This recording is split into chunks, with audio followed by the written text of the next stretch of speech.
तब तक कुछ बदलने वाला नहीं है। इसलिए अपने अपने अपने सभी लोग अपने अपने गुरु जी के चरणों की वंदना करें, बारंबार प्रणाम करें, जिनके आशीर्वाद से यह कथा शुरू होने वाली है। बोल श्री गुरुवे नमः। मंगल भवन अमंगल हारी, उमा सहित जहि जपत पुरारी, सुमिर शिवा शिव पाई पसाऊं, बरनहु रामचरित चित चाऊं।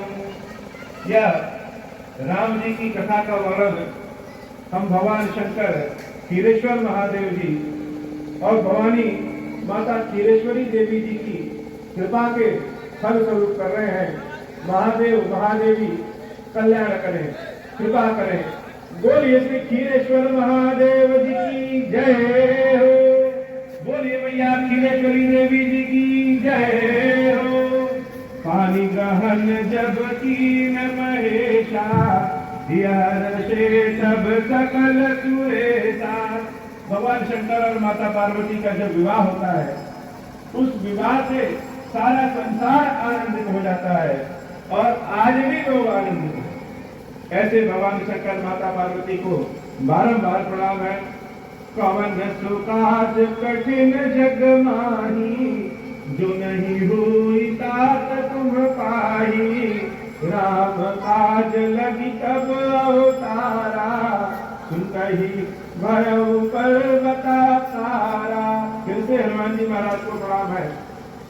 राम जी के प्रसाद से संसार में जिनके लिए कोई काम कठिन नहीं है, असंभव नहीं है, और छोटे से वानर रूप में होने के बाद भी जब यह पता चलता है कि भगवान राम के काम के लिए ही हमारा अवतार हुआ है, सुनते ही भय पर्वताकारा, पर्वत के समान हो जाते हैं। बोलिए वीर बजरंग बली हनुमान जी महाराज जी की जय हो।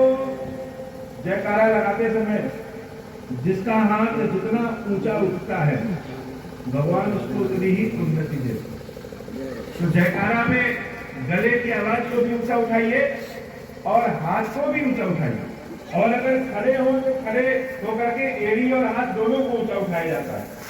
बोलिए काली मैया जी की जय हो। इस कलयुग में एक से बढ़कर एक मंत्र है और सारे मंत्र बहुत कठिन हैं, बहुत बड़े बड़े मंत्र। तो प्रश्न यह है कि जो लोग संस्कृत नहीं जानते हैं, जो लोग बड़े बड़े मंत्रों को नहीं पढ़ सकते हैं, क्या भगवान की कृपा उनको नहीं मिलेगी? तो भगवान की कृपा तो सब पे है। आप चाहे संस्कृत में मंत्र पढ़िए, आप चाहे हिंदी में मंत्र पढ़िए या फिर अंग्रेजी में पढ़िए, और भगवान की कृपा उनके ऊपर भी है जिनको पढ़ने नहीं आते, जिनको बोलने भी नहीं आते। लेकिन सारे मंत्रों में कलयुग में विशेष रूप से जो प्रभावकारी मंत्र है वह नाम मंत्र है। कलयुग में ज्ञान नहीं है, कलयुग में कोई भी चीज शुद्ध नहीं है। हम लोग कथा में सुनते आए हैं कि सतयुग में, त्रेता में महाराजा लोग 10,000 साल तक, कोई ऋषि मुनि 10,000 साल तक तपस्या करते हैं। कलयुग में 70-80 साल 100 साल के ऊपर कोई जिंदे नहीं रहता, तो 10,000 साल तक कैसे कोई तपस्या करे? तो कलयुग में क्या करें? तो भगवान ने अगर अमीरों के लिए बादाम बनाया है तो गरीबों के लिए मूंगफली भी बनाया। भगवान सत्य है। कलयुग में अगर ज्ञान नहीं है तो कलयुग में एक गुण ऐसा है कि वह गुण तीनों युगों में नहीं, वह गुण है नाम का प्रभाव। यहाँ राम नाम का बहुत प्रभाव। आप मंत्र जाप करिए ना करिए, लेकिन राम नाम अगर रट रहे राम राम राम राम राम, तो उसमें न कोई अशुद्धि होना है, न किसी को अप्रिय लगना है, और न ही कोई दोष है। और प्रभाव ऐसा है कि राम नाम का प्रभाव तो सारे युगों में है, कलयुग में सर्वश्रेष्ठ है। भगवान जब कृपा करते हैं तो जो बुद्धि नहीं रखते हैं उनके ऊपर भी असीम कृपा कर देते। महादेव जी माता पार्वती को कथा सुनाते हैं, और कथा सुनाने में सबसे पहले जो महिमा गाते हैं वो है राम नाम। महादेव जी ने 1 करोड़ मंत्रों की रचना की, 1 करोड़, और 1 करोड़ में सारे मंत्र उन्होंने संसार में बांट दिया, एक मंत्र अपने लिए रखा, वो मंत्र है राम नाम। वो राम नाम कहते रहते हैं। और बाबा कहते हैं देवी से कि हे देवी, बंदौ नाम राम रघुबर को, हेतु कृषानुभानु हिम कर को, विधि हरिहर में वेद प्राण तो, अगुण अनुपम गुण निधान तो, महामंत्र जोई जपत महेतु, काशी मुकुट हेतु उपदेतु। लोग कहते हैं कि काशी में अगर मृत्यु हो तो जीवन और मृत्यु के चरण से छुटकारा मिल जाता है। क्यों छुटकारा मिलता है? क्योंकि मृत्यु के समय महादेव जी जीव के कान में एक मंत्र फूंकते। वह मंत्र कौन सा है? ऐसा कौन सा मंत्र है? महामृत्युंजय मंत्र है, देवी मंत्र है, कौन मंत्र है कि जो कान में फूंक देते हैं तो मुक्ति मिल जाती है? स्वयं महादेव जी ने मानस में बताया है कि जो राम नाम है वही वेदों का प्राण है, यही पुराणों का प्राण है, यही संपूर्ण ब्रह्मांड का प्राण है। और राम में र, आ और म, 3 चीज, ये र, आ और म ही ब्रह्मा विष्णु महेश, महाकाली, महालक्ष्मी, महाशारदा, त्रिदेव त्रिदेवियां सब कुछ। र का मतलब अग्नि। अग्नि क्या करता है? अग्नि किसी भी चीज को भस्म करता है, जलाता है। तो किसी चीज को हमेशा के लिए अगर समाप्त कर देना है तो हम उस चीज को अग्नि में जला देते हैं। राम नाम हमारे पापों को हमेशा के लिए भस्म कर देता है, इसलिए राम नाम ही सर्वश्रेष्ठ है। बाबा कहते हैं कि जब काशी में किसी जीव की मृत्यु होती है तो महामंत्र जो जपत महेश, जिस मंत्र को स्वयं शंकर जी भजते रहते हैं, वह मंत्र राम नाम है। और वही मंत्र जीवात्मा के कान में धीरे से फूंक देते हैं, राम राम राम। तो जब राम कान में फूंकते हैं, प्राण में जाता है, तो वह राम नाम जीव द्वारा किए गए संपूर्ण पापों को भस्म कर देता है और मुक्ति दिलाता है। तो यह बड़ी गुण बात है। और एक से बढ़कर एक गुण बात श्री रामचरितमानस में लिखा, हर चीज लिखा है। अब राम नाम से और क्या प्रभाव है, 2-4 और उदाहरण हम लोग जान लें। गणेश जी को हम सभी लोगों ने देखा है, बड़ा सा कान है, मस्तक हाथी का है, पेट बहुत बड़ा है। गणेश जी का यह रूप क्यों? और गणेश जी संसार में प्रथम पूज्य कैसे हुए?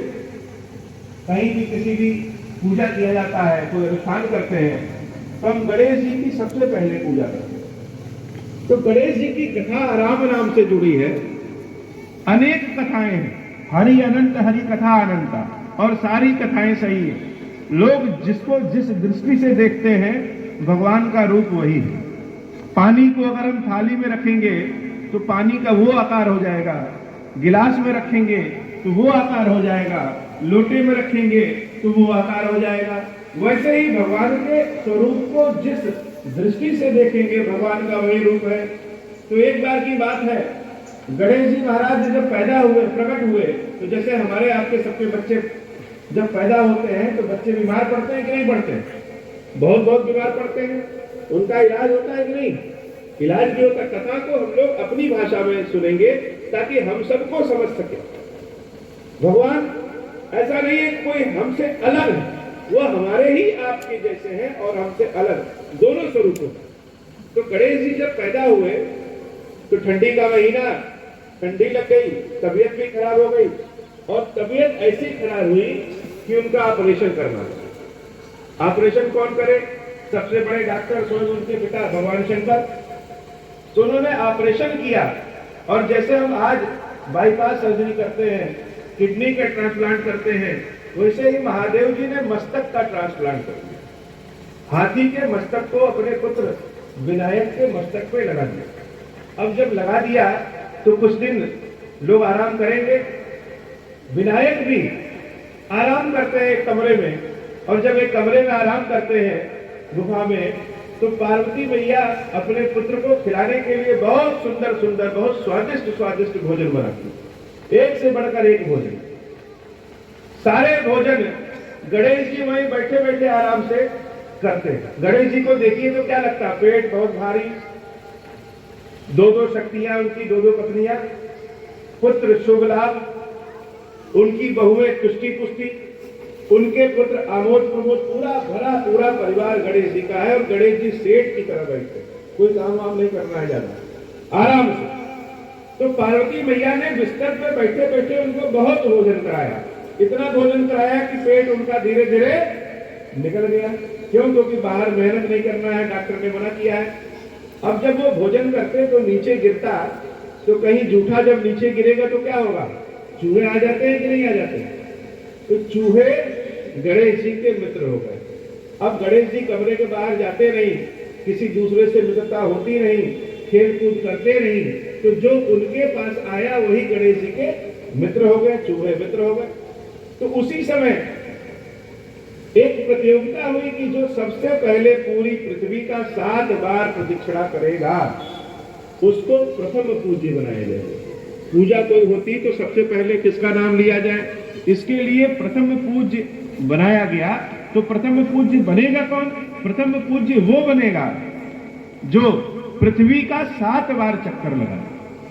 सारे लोगों ने प्रथम पूज्य बनने के लिए अपने अपने फार्म भरे, और जब प्रतियोगिता की तिथि आई तो सब लोग अपने अपने वाहन से, किसी के पास वाहन हाथी है, किसी के पास घोड़ा है, किसी के पास मोर है, किसी के पास कुछ है, किसी के पास विमान है, जिसके पास जो भी वाहन था उससे वह पृथ्वी के 7 प्रदक्षिणा करने के लिए निकल पड़े।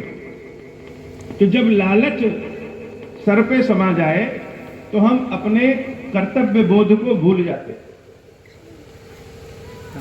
तो सारे देवताओं ने अपने कर्तव्य को भुला दिया कि किसी का कर्तव्य जगत को प्रकाशित करना है। अगर वो वहां से हट जाए तो जगत में अंधेरा छा जाएगा। एकदम से अंधेरा चारों ओर पूरे संसार में समा गया। विनायक को कान में खबर लगी कि कोई प्रतियोगिता हो रही है। अब उनका भी मन हुआ कि हम भी जाएं उस प्रतियोगिता में भाग लें। एक तो खुद मोटे, अस्वस्थ भी, पेट भारी, और जो उनका दोस्त था वह कौन था? वह चूहा था। अब उसमें बैठने जाए तो कैसे जाए? लेकिन अगर मन से आप नहीं हारिए तो कोई भी व्यक्ति कभी हारता नहीं है, और संसार में किसी के लिए भी कोई काम असंभव नहीं। विनायक किसी तरह से लड़खड़ाते हुए निकले, और जब निकले तो बाहर देख रहे हैं, बाहर देख रहे हैं कि चारों ओर एकदम अंधेरा, कुछ दिख ही नहीं रहा, अंधेरा है। और ध्यान से देखें तो उनके माता पिता भवानी और भगवान शंकर दोनों तपस्या में लीन हैं। तो अब क्या करें? तो देखें कि हमारे पिताजी और माताजी ये लोग क्या है, तपस्या कर रहे हैं और अंधेरा है। तो उन्होंने एक दीपक वहीं जला दिया। जब दीपक जलाए तो भगवान का स्थान सबसे ऊंचा है, उस दीपक के प्रकाश से सारा जगत प्रकाशित हो गया। गणेश जी ने दिव्य दीपक जलाया। अब गणेश जी को यह नहीं पता है कि हमने दीपक सारे संसार के लिए जलाया। उन्होंने दीपक तो अपने माता पिता के लिए जलाया। और जब दीपक जला उसी समय शिव जी के मुख से निकला राम राम राम। तो शिव जी तो ध्यान मग्न है। गणेश जी को लगा कि हमारे पिताजी कुछ सामान मांग रहे हैं और इनके गण लोग है नहीं, कोई यहाँ पे है नहीं, इनको दे कौन? अब इनको उठना पड़ेगा, तो हम ही इनको ढूंढ के देंगे। तो अब राम नाम है क्या? पिताजी तो राम राम कर रहे हैं, लेकिन ये राम है क्या? मिलेगा कहां? लेकिन अगर पिताजी मुख से राम राम कर रहे हैं तो जरूर कोई ना कोई सामान ऐसा होगा जो यहीं कहीं रखा होगा। गणेश जी और उनके मित्र चूहा मूसक दोनों मिलकर के राम को ढूंढना शुरू कर दिए। कोने में ढूंढे, दाएं बाएं, ढूंढते ढूंढते ढूंढते एक ही जब कोई चीज गायब होती है तो कहा जाता है कि थाली के नीचे भी ढूंढा जाता है। हर जगह राम राम राम राम राम राम ढूंढ रहे हैं, और क्या ढूंढना है या भूल न जाए इसलिए उस चीज को बार बार रट रहे हैं। राम राम राम राम राम राम राम राम। वो और उनके चूहा दोनों लगे ढूंढने और राम राम रट रहे हैं। दीपक का प्रकाश जलाए। शिव जी को सुनकर के बड़ा अच्छा लगा। ये हमारा पुत्र जो है यह तो गुणेश है, यानी जिसके पास गुण हो। कौन सा गुण? जो राम को ढूंढना शुरू कर दे, जो राम का नाम लेना शुरू कर दे, जो राम काज में लग जाए, उससे बड़ा बुद्धिमान संसार में कोई हो ही नहीं सकता। यह तो बड़ा परोपकारी। और ढूंढते ढूंढते गुणेश शिवजी और माता पार्वती के 7 चक्कर लगा लेते और लगाए जा रहे हैं और चक्कर राम राम राम राम ढूंढ रहे हैं। गणेश जी की जब वो उपासना करते हैं तो कहते हैं कोटि सूर्य समप्रभा, करोड़ों सूर्य के समान चमकीले। तो करोड़ों सूर्य के समान चमकीले क्यों? जिस व्यक्ति के मन में सदैव परोपकार की भावना होगी, जो यह सोचेगा कि अपने काम को भले हम रोक दें और दूसरे के काम को कर दें, उसकी यश कीर्ति करोड़ों सूर्य के समान होगी। जिस व्यक्ति का मन राम नाम में लग जाए, आप सभी लोग भी आगे आ जाइए, यहां पंडाल में आ जाइए। जिस व्यक्ति का मन राम नाम में लग जाए, उससे बढ़िया कुछ नहीं है। तो राम राम राम राम रट रहे हैं और राम राम को ढूंढ रहे हैं। मन में भी राम, मुख में भी राम, काम में भी राम, हर जगह राम राम। शिव जी को बड़ा अच्छा लगा। भगवान शंकर और माता पार्वती ने कहा, हे पुत्र विनायक, लोग प्रतियोगिता में भले गए हैं, लेकिन लोगों ने अपने काम को छोड़ दिया है और अपने काम को छोड़ करके पद की लालच में प्रतियोगिता में गए हैं, और तुम उस प्रतियोगिता को छोड़ करके राम नाम को ढूंढ रहे हो। इसलिए मेरे आशीर्वाद से प्रथम पूज्य आज से तुम ही होगे, और वह विनायक ही प्रथम पूज्य होकर के गणेश जी के नाम से प्रसिद्ध होते हैं। बोलिए गणेश जी की सलाही जय हो, जय हो। तो बाबा कहते हैं कि यह महामंत्र है, और महामंत्र के प्रभाव से महिमा जासु जान गणराव, गणराव अर्थात गणेश जी राम नाम की महिमा जान गए कि हम तो कुछ किए नहीं, राम नाम लिए, राम नाम लिए, और राम नाम से ही बिना कहीं गए ही हमको सब कुछ मिल गया, जिस चीज के लिए लोग अभी भाग रहे हैं। यह राम नाम का प्रभाव है। तो महिमा जासु जान गणराव प्रथम पूजियत, नाम प्रभाव, नाम के प्रभाव से प्रथम पूज्य हो गए गणेश जी। अब दूसरा उदाहरण ले तो वाल्मीकि जी का आता है। वाल्मीकि जी आदि कवि।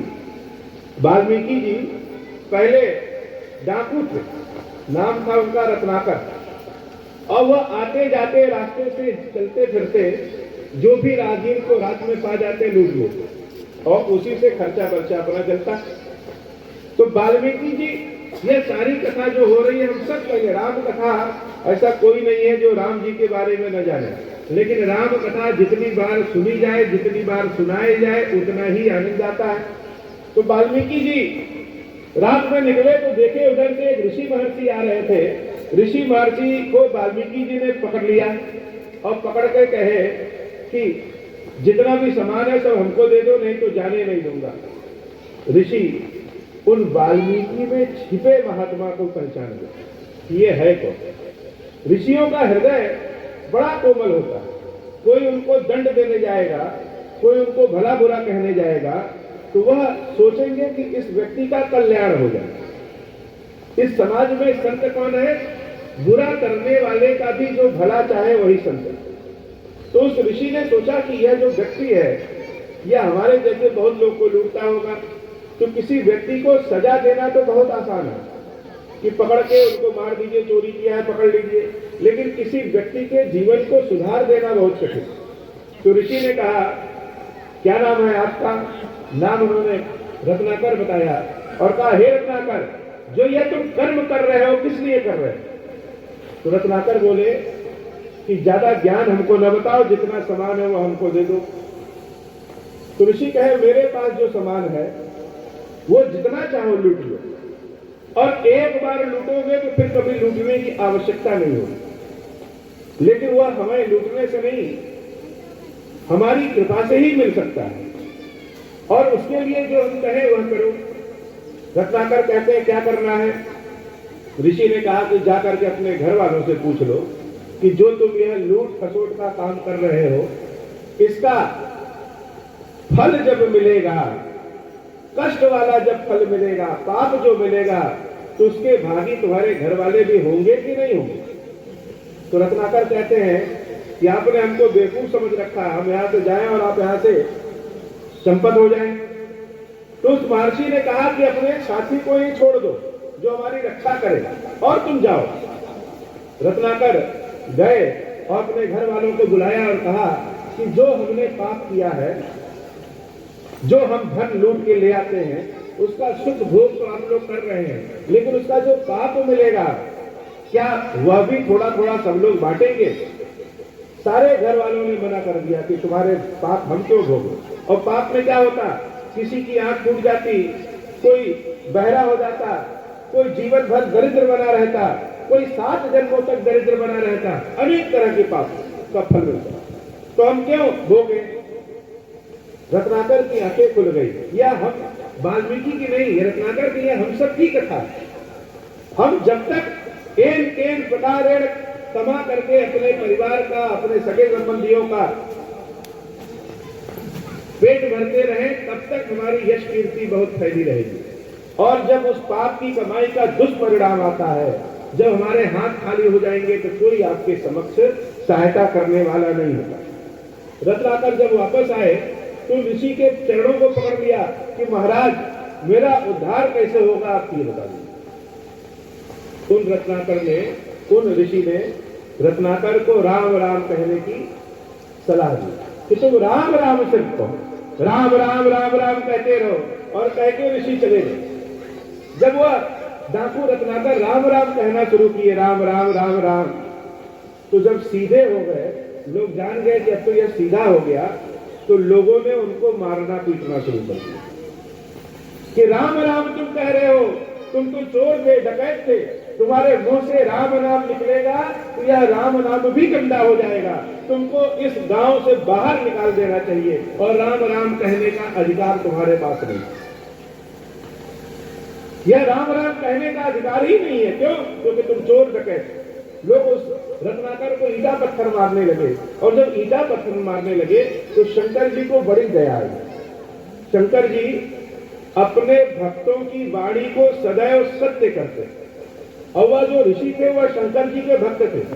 उन्होंने कहा है कि राम नाम से उद्धार होगा, तो राम नाम से उद्धार होगा, लेकिन लोग राम राम तो कहने ही नहीं दे रहे हैं। तो शंकर जी एक साधु के भेष में आए और रत्नाकर की रक्षा किए और गांव वालों से पूछे क्यों मार रहे हैं। गांव वालों ने बताया कि महाराज यह लुटेरा है और यह राम राम ले रहा है, राम राम कहेगा और रात में फिर डकैती करेगा, इसलिए राम नाम भी गंदा हो जाएगा, इनको राम नाम लेने का अधिकार नहीं। शंकर जी ने किसी से कुछ नहीं कहा, इतने कहा कि ठीक है, अगर यह राम राम नहीं ले सकता है तो यह राम का उल्टा क्या होता है, लोग कहे मरा, तो मरा मरा तो ले सकता है। लोगों ने कहा ठीक है, मरा मरा कहेगा तो मरी जाएगा, इसको गांव के बाहर निकाल दो, गांव का जल नहीं पीने दो, गांव के भीतर घुसने नहीं दो, गांव के मंदिर में घुसने नहीं दो, यह मरा मरा कहेगा। तो वाल्मीकि रत्नाकर जाकर के मरा मरा मरा मरा मरा मरा मरा मरा मरा जब कह करके लीन हुए, इतने सीधे हो गए कि चींटी, दीमक, पशु पक्षी कोई आके काट जाए, उनके ऊपर अपने घर बना जाए, चिड़िया गंदगी कर दे, फिर भी उनको क्रोध नहीं आता। क्यों? क्योंकि वह मरा मरा मरा मरा में ऐसा डूबे कि वह डूबने से ही मरा मरा जो है वह राम राम हो गया। आप ईश्वर से जो प्रार्थना करते हैं, उस प्रार्थना के शब्द क्या हैं, यह कोई मायने नहीं रखता। प्रार्थना करते समय हृदय में भाव क्या है, भगवान उसको सुनते। आपकी आवाज को सुने चाहे न सुने, लेकिन हृदय में जो मौन है उसकी आवाज भगवान जरूर सुन लेते। तो वाल्मीकि रत्नाकर जो बैठे बैठे उनके शरीर पे चींटियों ने, दीमकों ने अपना घर बना दिया, उसको वाल्मीकि कहते हैं। वाल्मीकि नाम से प्रसिद्ध हुए और जब जगे तो वही मरा मरा ही राम राम हो गया। तो बाबा कहते हैं कि जान आदि कवि नाम प्रताप, आदि कवि जो है उनके पहले कोई कवि हुआ ही नहीं था। जो आदि कवि वाल्मीकि जी हैं वह नाम के प्रताप को जानते थे, राम नाम के प्रभाव को जानते थे। इसलिए भय शुद्ध करी उल्टा जाप, उल्टा जाप करने के बाद भी शुद्ध हो गए। हम लोग संस्कृत में कोई मंत्र पढ़े और उस मंत्र में अशुद्धि हो जाए तो लोग कहते हैं अशुद्ध हो गया। आप विद्यालय में इमला लिख के आइए और ईख लिखते समय बड़ी ई की जगह छोटी ई लिख दीजिए तो सही है या गलत? गलत है, नंबर कट जाएगा। लेकिन हम अगर राम का नाम ले रहे हैं और गलत भी हो गया है लेकिन भाव हमारे शुद्ध हैं तो वह कभी भी नंबर नहीं कटने देते। इसलिए राम नाम सबसे बड़ा है। सहस नाम समसुन शिवबानी, जब जैतीय संग भवानी। जैसे पति और पत्नी दोनों मिलकर के कथा पूजा करते हैं, वैसे ही शंकर जी और पार्वती जी मिलकर के राम नाम जपते हैं। एक बार की बात है, पार्वती भैया ने जल्दी जल्दी बहुत बढ़िया बढ़िया खाना बनाया, पूरी बनाया, खीर बनाया, पनीर सब्जी बनाई, पापड़ बनाया और भोजन बनाने के बाद शंकर जी से कह दी कि वहां चौके में रखा है, निकाल के भोजन कर लीजिए। अब शिव जी जैसे राम नाम के प्रेमी हैं वैसे ही अपनी पत्नी के भी बहुत बड़े प्रेमी। शंकर जैसा प्रेम करने वाला संसार में न कोई है और न कोई होगा। तो देवी पार्वती के बिना भोजन नहीं कर रहे हैं कि नहीं, जब आप आओगी तभी भोजन करेंगे। पार्वती मैया कहीं कि अभी हमें भगवान का 1000 नाम लेना और उसमें लग जाएगा 2 घंटा, खाना ठंडा हो जाएगा, आप खा लीजिए, काम पे निकल लीजिए, हम खा लेंगे। शिव जी ने कहा कि 1000 नाम लेने की आवश्यकता क्या है? राम नाम भगवान के 1000 नाम के बराबर होता है। मुख से निकालो राम, मैया ने मुख से निकाला राम और 1000 नाम के प्रभाव के बराबर फल मिल गया।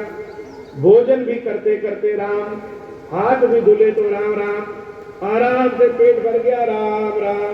तो राम नाम का जप सदैव तो अपने पिया, अपने पति शंकर जी के साथ जो भवानी जो नाम जप करती है वह नाम ही राम नाम। मंगल भवन अमंगल हारी, जो मंगल ही मंगल करता है, अमंगलों का नाश करता है। उमा सहित, देवी पार्वती सहित जही जपत पुरारी, शंकर जी जिसका नाम भजते हैं वह राम नाम। तो राम नाम कौन भजता है? शंकर जी अर्थात ओम, पार्वती जी अर्थात श्री, और लेती क्या है? राम। तो आप सबसे यह विनय है, आपका जो भी अपना मंत्र होगा, ओम श्री राम, ओम श्री राम का जाप किया करिए। यह कलयुग में विशेष प्रभावी है और भगवान की इच्छा को मैं आपके समक्ष लाया हूं। खीरेश्वर महादेव जी ने इसीलिए भेजा है कि हम आपको ओम श्री राम मंत्र के बारे में बता सकें। कथा शुरू होती है और कथा में भगवान शंकर देवी सती का त्याग करते हैं। देवी सती यज्ञ कुंड में भस्म हो जाती है और भस्म होने के बाद जब नया जन्म लेती है तो पार्वती के स्वरूप में जन्म लेती है। पार्वती के स्वरूप में जन्म लेने के बाद भगवान शंकर वाम भाग में उनको अपने बैठाते हैं और माता पार्वती शिव जी से प्रार्थना करती हैं कि हे शंकर जी, हमको राम कथा सुनाइए। राम कथा क्या है? राम कौन है? दशरथ जी के पुत्र राम, वो और जिनको आप दिन रात भजते रहते हैं राम राम राम राम, वो दोनों राम अलग हैं या एक ही हैं? अगर एक ही हैं, दशरथ जी के पुत्र ही ब्रह्म हैं, तो वह दशरथ जी के पुत्र के रूप में क्यों आए? और अगर दोनों अलग हैं तो बताइए। शंकर जी बड़े प्रसन्न होते हैं और कथा के शुरुआत में ही कह देते हैं मंगल भवन अमंगल हारी, द्रवहु तो दशरथ अजर बिहारी। हे देवी, जो मंगल ही मंगल करता है, अमंगलों का नाश करता है, वही मेरे राम, वही ब्रह्म। द्रवहु तो दशरथ अजर बिहारी, दशरथ जी के आंगन में जो खेल रहे हैं वही राम। दशरथ जी के पुत्र राम और शिव जी के राम, दोनों में कोई अंतर नहीं है, दोनों एक ही राम है। भगवान का निर्गुण रूप और भगवान का सगुण स्वरूप एक ही जैसे भगवान का निर्गुण रूप जल है तो भगवान का सगुण रूप बर्फ हो गया।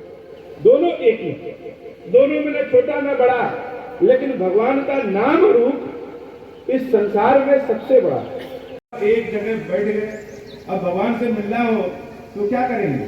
भगवान के पास हम भले न जा पाए, लेकिन यह गारंटी है कि अगर भगवान के नाम को आप पुकारेंगे तो भगवान आप तक जरूर चलेंगे। तो नारद जी वहीं बैठ करके भगवान का नाम पुकारने लगे और ऐसा रमे कि उठने का नाम ही नहीं ले रहे।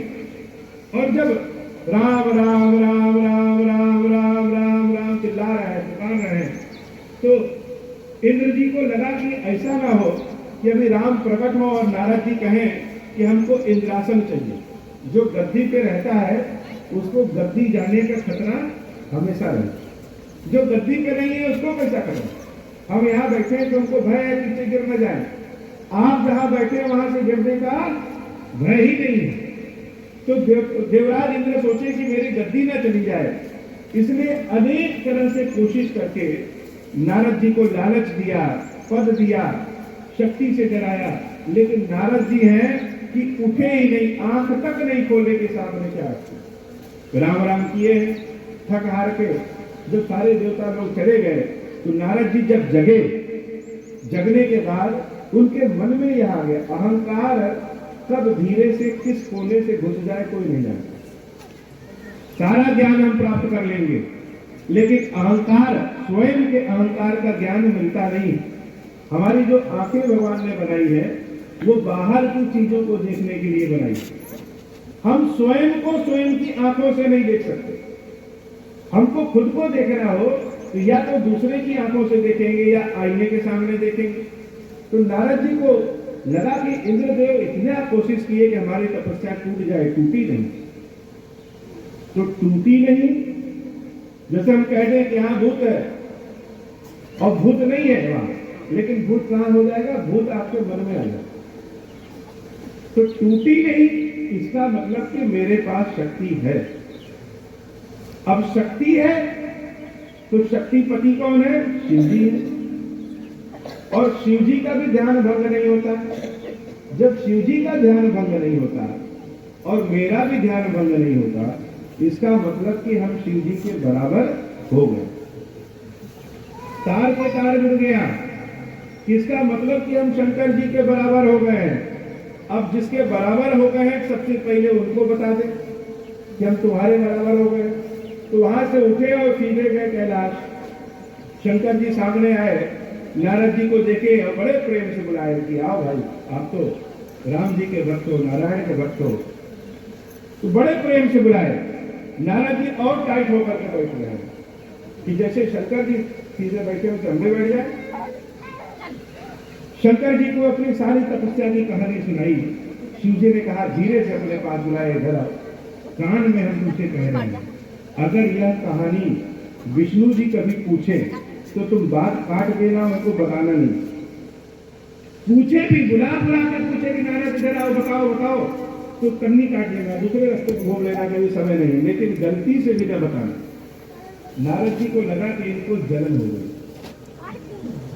इनको लग रहा है कि मेरी यश कीर्ति सुनकर के इनको पच नहीं रहा है और हम तो जरूर बताएंगे। ये कह रहे ना बताए, लेकिन हम जरूर बताएंगे। गए भगवान विष्णु के पास। विष्णु जी रास्ते में ही पार्क में टहलते हुए मिल गए। अब मिल गए, लक्ष्मी जी के साथ टहल रहे हैं। नारद जी महाराज गए, तुरंत विष्णु जी कह रहे नारद जी आइए आइए, कैसे आना हुआ आपका? जैसे पूछे कैसे आना हुआ आपका, नारद जी तुरंत शुरू हो गए कि महाराज भगवान, हम तो वहां गए थे और मेरे साथ ये हुआ और तपस्या मेरी खत्म नहीं। यह आपकी कृपा का फल है। भक्तों के अंदर अहंकार भी आ जाए तो भी वो भगवान को भूलते नहीं, किसी न किसी रूप में ईश्वर को जरूर याद रखते हैं। और भगवान क्या करते हैं, जैसे देखेंगे कि हमारे भक्त के अंदर अहंकार पैदा हुआ, तुरंत वक्त से पहले उसको खा लेंगे। जैसे किसान देखता है कि हमारे खेत में कुछ घास फूस उगा, खुरपी लेकर तुरंत पहुंच जाएंगे और खट करके निकालेंगे। वैसे जैसे भक्तों के अंदर अहंकार घुसा, भगवान सबसे पहले उसके अहंकार को खा जाते हैं। उसके लिए उनको चाहे जो भी करना। बचपने में जब हम लोग को फोड़ा हो जाता था और फोड़ा जब एकदम पक जाए तो माता जी लोग ले जा करके, हम चिल्लाते रहे, वो पकड़ के उसको चिरवा देती। फोड़ा चिरवाते समय माता को भी दर्द होता था, हमको भी दर्द होता था, लेकिन यह फोड़ा भविष्य में कैंसर न बन जाए, इसलिए वो दुख झेल करके भी उसको चिरवा देती। भगवान भी जो अपने भक्तों के अंदर का अहंकार है, उस फोड़े को बिना दर्द को देखे उसको चिरवा देते हैं। भक्त कितना छटपटाए, भगवान बचा लो बचा लो बचा लो, लेकिन भगवान क्या करते हैं, पहले उस फोड़े को खत्म कर देते। तो भगवान जान गए कि यह तो अहंकार हो गया इसके मन में। भगवान मुस्कुराते हुए नारद जी को भेज देते हैं, और नारद जी जब जाते हैं तो रास्ते में देखते हैं कि एक बड़ी सुंदर नगरी कहां से आ गई। भाई पहले तो उसको नहीं देखा था, यह अचानक वो नगरी सजी हुई है, एकदम बढ़िया भव्य नगरी है। उस नगर में प्रवेश किए, जो देख रहे हैं कि एक महाराज है, वो महाराज उनको वही मिल गए। और महाराज ने जब नारद जी के भेष को देखा तो बड़े प्रेम से मिले। किसी के घर अगर कोई वैष्णव भक्त आ जाए तो लोग बहुत प्यार से जल पानी से आते हैं कि हमारे घर तो स्वयं भगवान आ गए। भगवान के भक्त अगर किसी के घर में चरण रख दें तो समझ लीजिए उसका घर धन्य हो जाता है। और भगवान के भक्त अगर किसी से मांग दे और आपने दे दिया तो आपका घर भंडार एकदम भर जाता है। तो नारद जी पहुंचे, नारद जी का भेष, भगवान के भक्त बड़े प्रेम से बुलाया, बैठाया, जलपान कराया और अपनी पुत्री को बुलाया। अपनी पुत्री के हाथ को आगे बढ़ा दिया कि महाराज जरा इसका हाथ देख करके बताइए इसके योग में क्या लिखा। नारद जी जब उस पुत्री के हाथ को देखे तो उस पुत्री के हाथ में लिखा था कि जो व्यक्ति इससे विवाह करेगा वह अमर हो जाएगा, वह उसको बहुत संपत्ति और राजपाट मिल जाएगा। नारद जी महाराज के मन में आया कि अगर हम ही इससे विवाह कर लें तो हम अमर हो जाएंगे, और जब अमर हो जाएंगे तो जीवन भर राम राम राम राम करते रहेंगे। लेकिन अमर होने का भाव आया उनके अंदर, तो उन्होंने कहा कि आज नहीं बताएंगे, कल बताएंगे। और जानते हुए भी कुछ दाएं बाएं बता दिया और चले गए। दूसरे दिन आए और कहे कि इस पुत्री का विवाह कराने की व्यवस्था करिए, और पुत्री से जो विवाह करेगा तभी इस पुत्री के भाग्य खुलेंगे। था कुछ और, बताया कुछ और। विवाह शुरू हुआ, और जब विवाह शुरू हुआ तो एक से बढ़कर एक सुंदर पुरुष, राजा महाराजा देवता सब लोग आए। तो नारद जी सोचे कि क्यों ना हम भी चले जाए दूल्हे के रूप में, और अगर हमारा चेहरा सबसे सुंदर रहा तो यह इनकी पुत्री राजा की मेरा वरण करेगी, मेरे गले में जयमाल डालेगी, और जब जयमाल डालेगी तो मेरा विवाह से हो जाएगा। तो हम जाएं कैसे? मेकअप करके जाएं। अब मेकअप करेंगे तो किसके रूप की तरह करें? तब उनको याद आया हम क्यों परेशान हैं, हम तो विष्णु जी के भक्त हैं, और विष्णु जी से उनका रूप मांग लें। गए विष्णु जी के पास और शंकर जी की बातों को भूल गए। शंकर जी की बातों को न मानना ही सबसे बड़ा पाप। अगर शिव जी कह रहे हैं कि सूरज पश्चिम से हुआ है तो आप जान लीजिए कि सूरज पश्चिम से ही होगा, क्योंकि सत्य ही शिव है और शिव ही संसार में सुंदर है। तो भगवान से नारद जी ने कहा, हे प्रभु, हे हरि, आप अपना रूप दे दीजिए, ऐसी ऐसी बात है। भगवान बड़े खुश हुए, कहे कि ठीक है, कौन सा रूप चाहिए? तो आप जिस रूप में अभी हैं, उन्होंने कहा हरि का रूप दे दीजिए। हरि का रूप मांगा और हरि का रूप पाया और चले गए। वहीं पे उसी विवाह में शंकर जी के दो गण भी रूप बदल करके वो ऐसे विवाह को देखने आए थे। चलो देखें, कुछ खाने पीने को बढ़िया मिल जाए। तो नारद जी जब वहां पहुंचे हरि का रूप बना करके, तो हरि का मतलब भगवान विष्णु और हरि का मतलब बानर।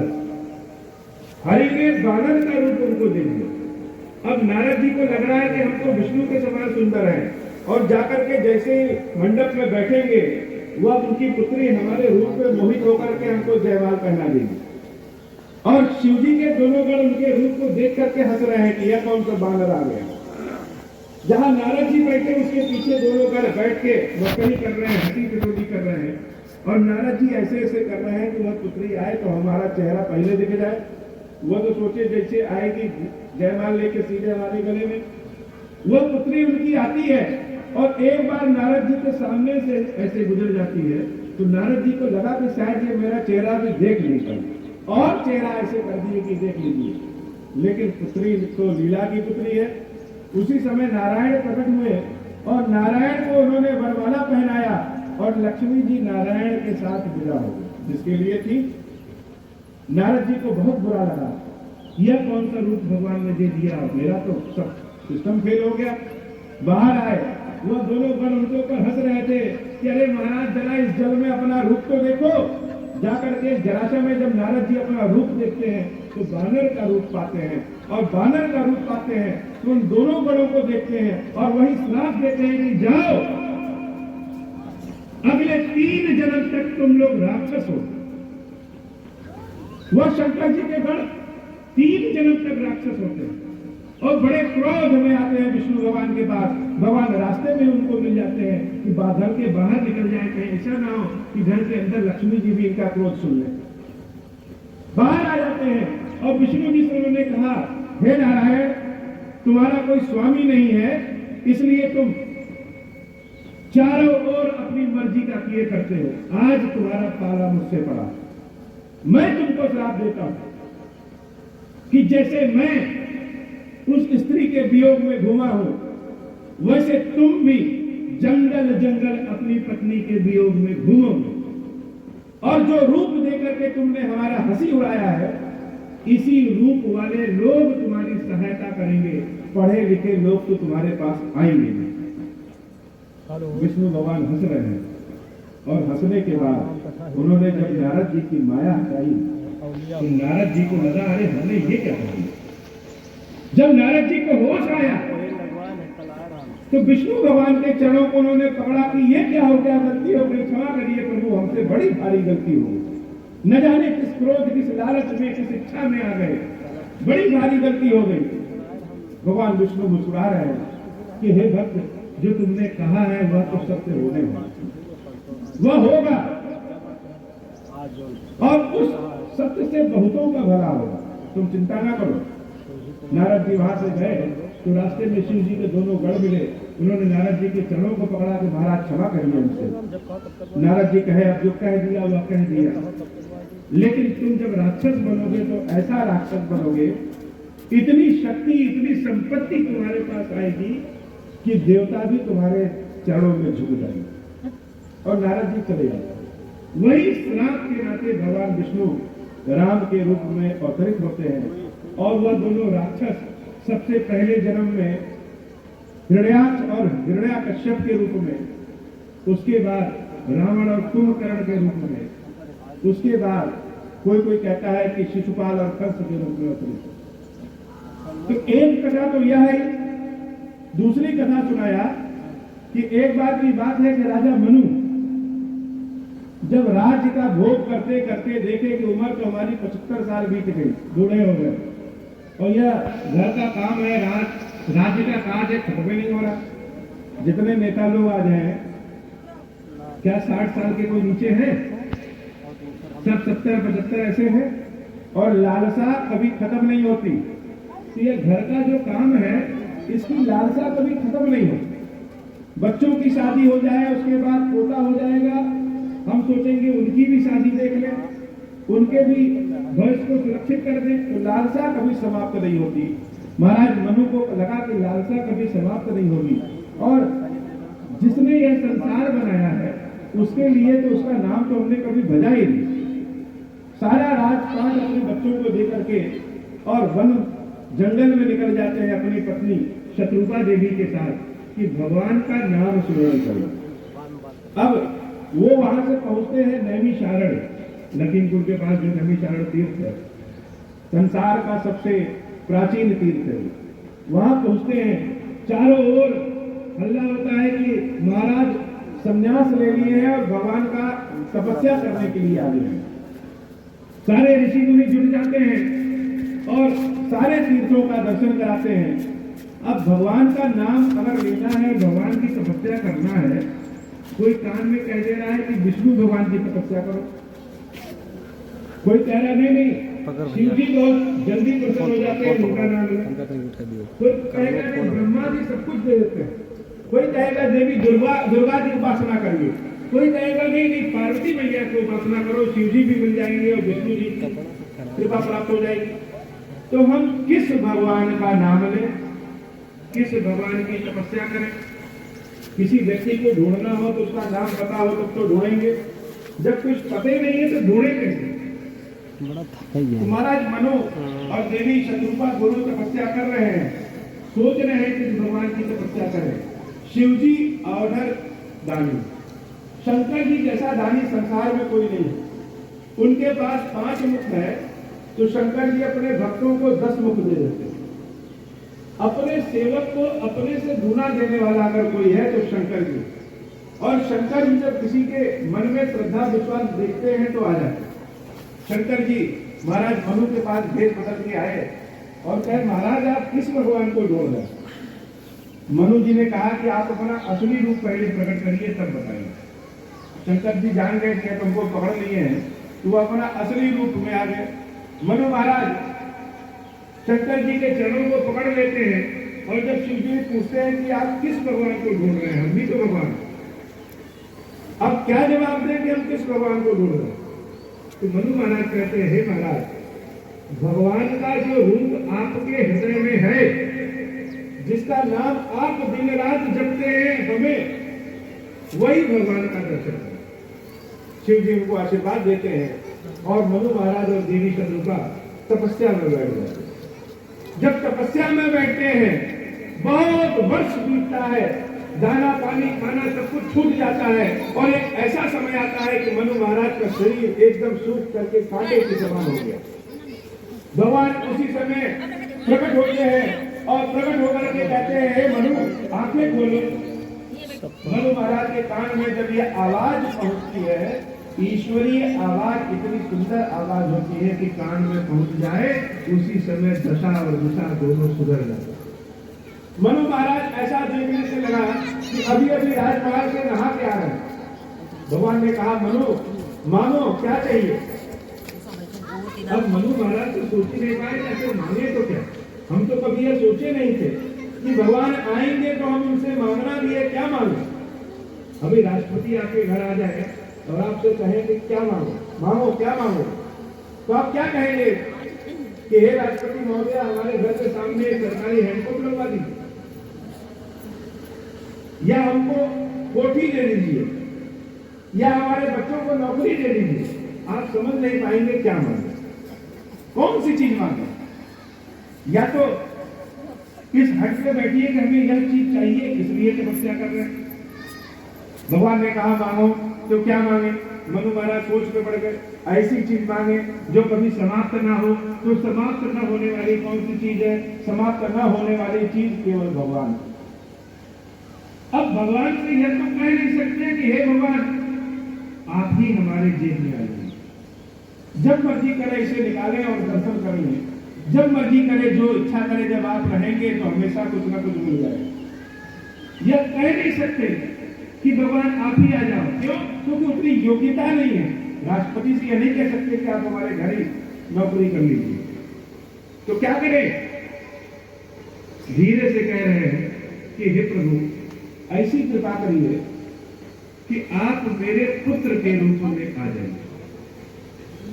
भगवान तो जान रहे हैं कि यह भाषा कौन सी प्रयोग कर रहे हैं और इनको चाहिए क्या।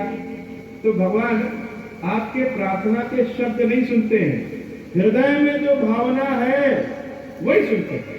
आप आरती में गाते हैं कि न सोना चाहिए न चांदी चाहिए, हमें तो माँ तेरे मन में सोना चाहिए, लेकिन माँ जानती है कि सोना चांदी चाहिए।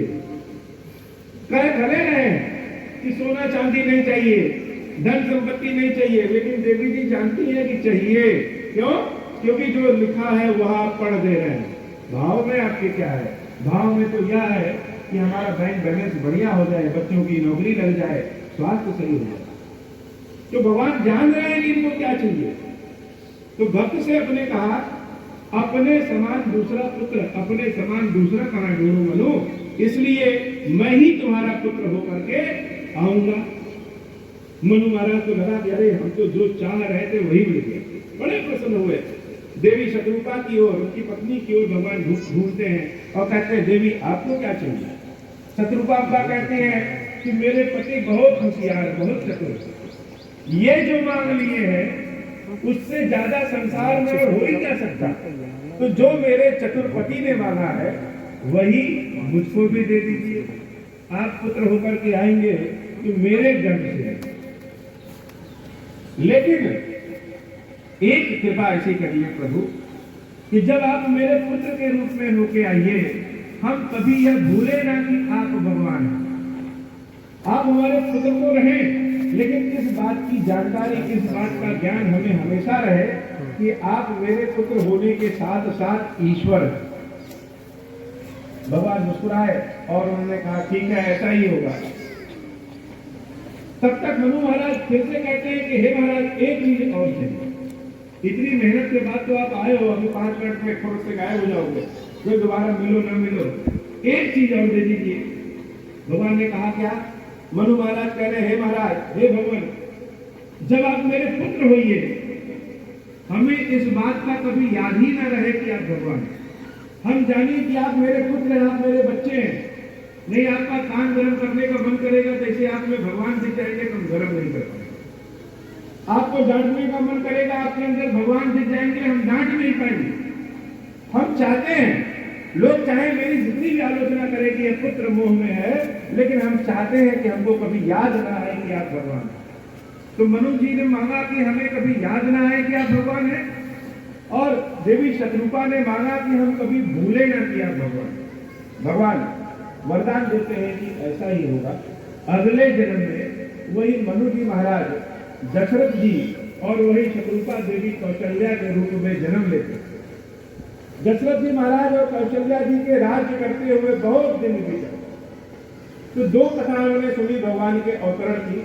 कथाएं बहुत, लेकिन राम कथा न एक दिन में सुनाई जा सकती है और न सुनी जा सकती। यह 1 दिवसीय राम कथा है, और राम कथा का एक भाग भी अगर हमारे कान में चला जाए, जैसे करंट जा रहा है और उस करंट का हल्का सा छू भर लीजिए तो मार देगा कि नहीं मार देगा, वैसे ही राम कथा का एक भाग भी अगर हमारे कान में चला जाए तो समझ लीजिए कि हमारे भाग्य जागृत हो गए।